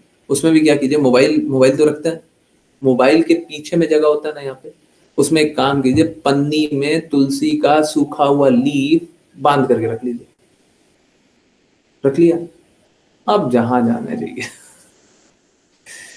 ठीक है। हाँ, तुलसी का चूरा जो लीफ का टुकड़ा होगा वो डाल दीजिए, ठीक है? कहीं भी डाल दीजिए, और बाकी जगह और ये भी चुपके चुपके सबके सामने क्यों डालना, चुपके चुपके डाल दीजिए। बात करते करते मोबाइल का कवर खोल दिया, निकाला, डाल दिया। One should not you also, हाँ, कोशिश करना चाहिए, हमेशा प्रयास करना चाहिए, हमेशा प्रयास करना चाहिए कि दांत के नीचे ना आए। मैंने ये नहीं बोला कभी मत चबाइए, मैंने ये बोला कभी प्रयास कीजिए, कभी भी ना आए, ठीक है। ऐसा हो ही नहीं सकेगा कि आप दांत के नीचे कभी ना आए, कभी ना कभी आप प्रसाद पा रहे हैं, कभी बीच में फंसा हुआ तो नीचे आ ही जाता है, ठीक है, तो आ जाने दीजिए। और सूखा जब हो गया, सूखा हो गया ना, सूख गया ना, तो फिर आपके दांत के नीचे आ रहा है तो इट्स ओके, सूख गया ना, आपको तुलसी का टेस्ट नहीं पता चलेगा ना, इट्स ओके, ठीक है।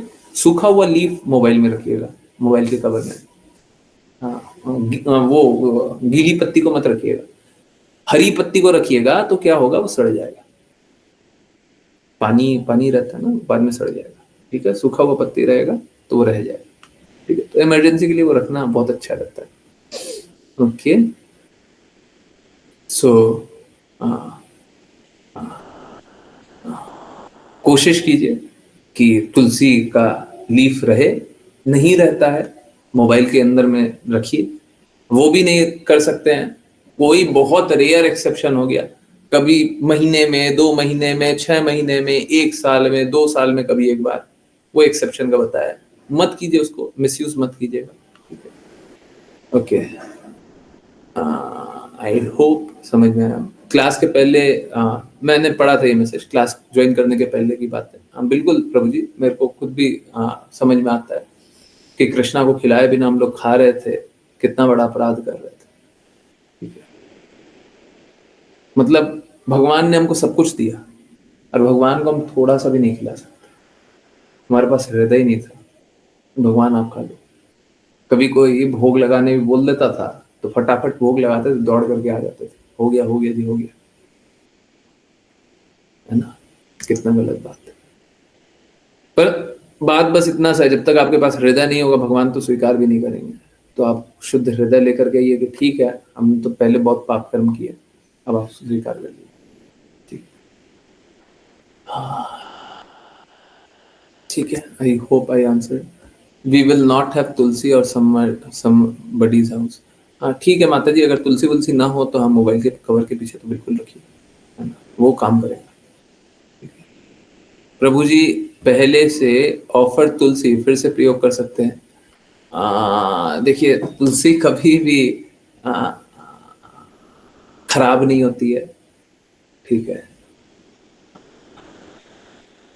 यहां पे भी एक, मैं सीधा सीधा बता रहा हूं शास्त्र में क्या लिखा हुआ है, पूर्ववर्ती आचार्यों ने क्या बोला और मेरा हृदय कैसा है। देखिए दोनों का समन्वय लेकर के ही आप चल सकते हैं, आप ऐसा नहीं कर सकते। मैं वही बता सकता हूँ ना, मैं अगर झूठ बोलने लग गया या फिर मैं झूठा झूठा बात बताने लग गया तो मालूम है क्या होगा, ना तो मैं अपने आप से सच बोल रहा हूँ ना मैं आपसे सच बोल रहा हूँ, तो मैं डेफिनेटली मैं ऐसी बातें नहीं बोल सकता।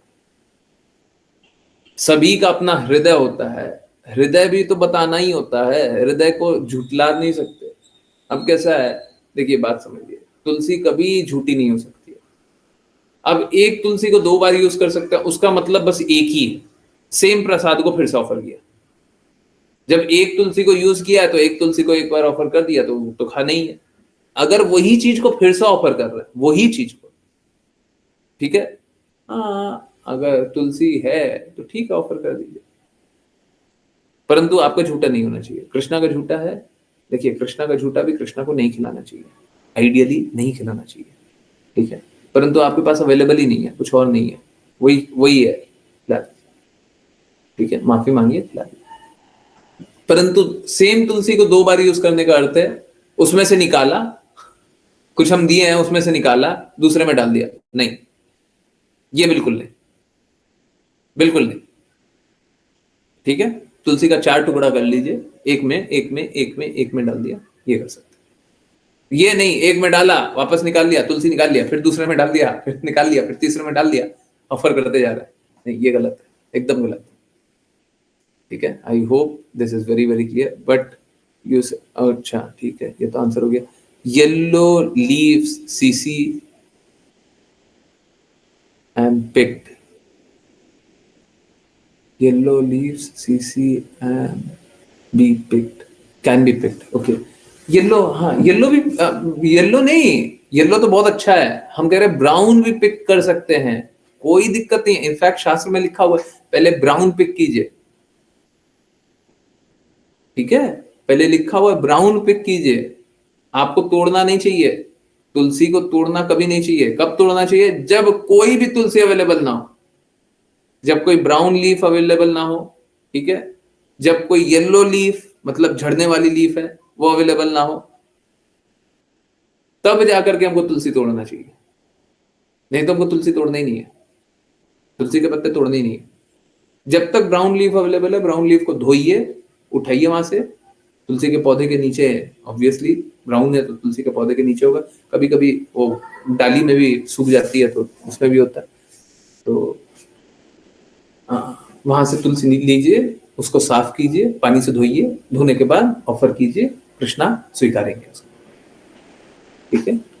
इसी भक्ति वेदांत स्वामी श्रील प्रभुपाद ने साफ साफ बोला हुआ है पहले ब्राउन लीव्स ही उपयोग करना है। कौन सा उपयोग नहीं कर सकते, जो गल जाता है। गला हुआ कैसा होता है, काला काला एकदम होता है, देखें काला काला लीव्स जिसमें हम पानी डालते गए डालते गए डालते गए गल गया, है ना, होता है ना, वो नहीं उपयोग कर सकते। गला हुआ लीफ काला वाला वो उपयोग नहीं कर सकते हैं। ब्राउन हो गया, सूख गया, बिल्कुल उपयोग कर सकते हैं, गला उपयोग नहीं कर सकते, ठीक है। I hope this is very very clear.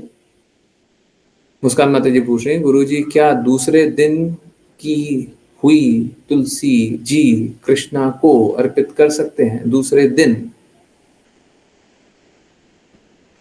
ये क्या है दूसरे दिन की तुलसी? हम तो बोल रहे हैं एक दिन की तुलसी निकाली है, एक हफ्ता बाद भी ऑफर कीजिए, क्या गड़बड़ है उसमें? सूखी हुई तुलसी होती है वो तो दूसरे दिन तीसरे दिन चौथे दिन की होती है।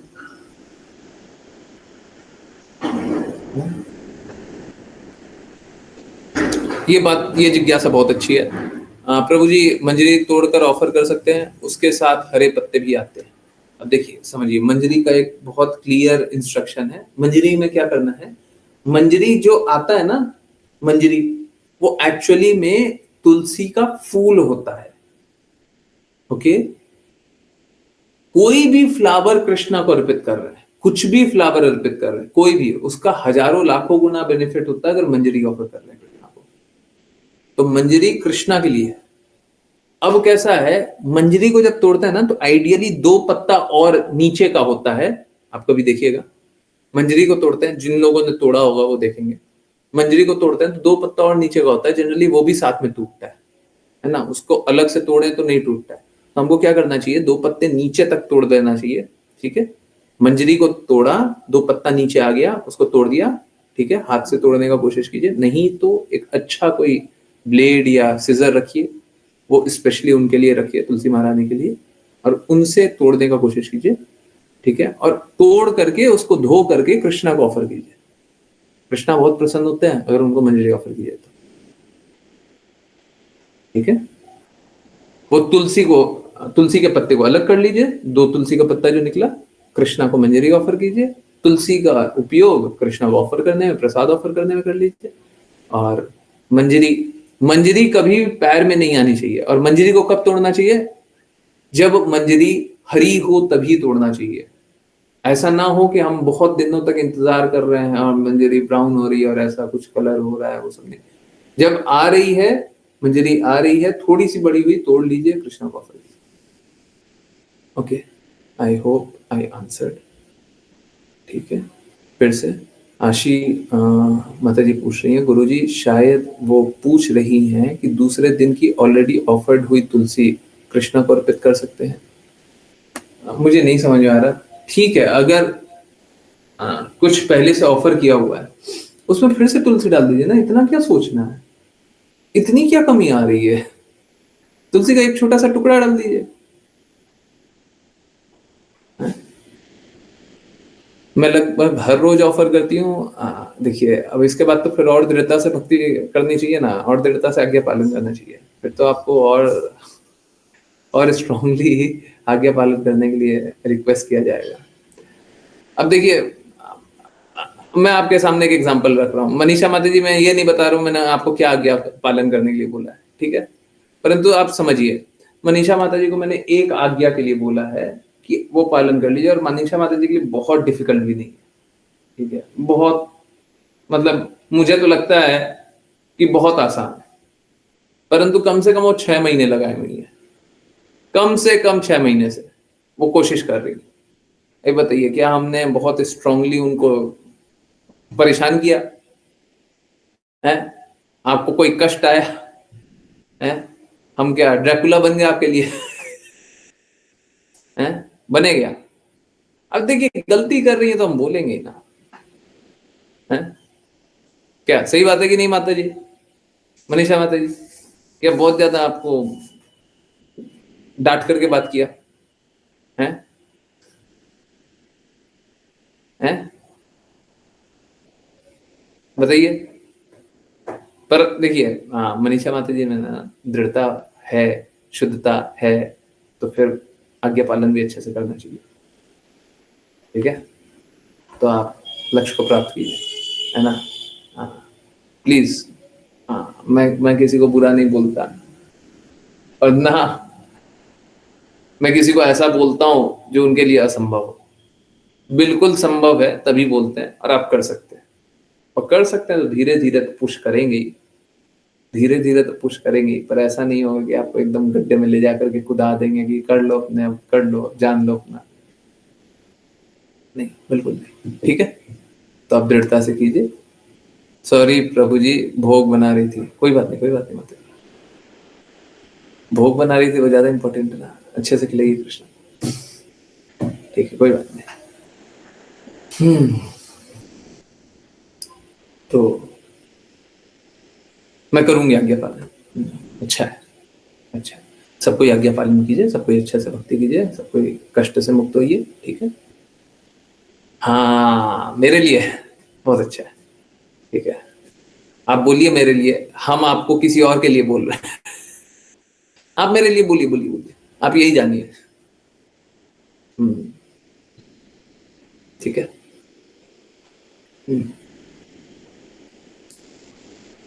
चलिए करते हैं आज यहीं पे डिसकंटिन्यू, और कल कंटिन्यू करेंगे। बहुत बहुत धन्यवाद ज्वाइन करने के लिए। ज्वाइन करते रहिए, चैंट करते रहिए, कृष्णा के नाम का प्रचार करते रहिए, कृष्णा के प्रेम का प्रचार करते रहिए, सदा कृष्णा के प्रेम में दृढ़ स्थित रहिए। हरे कृष्ण।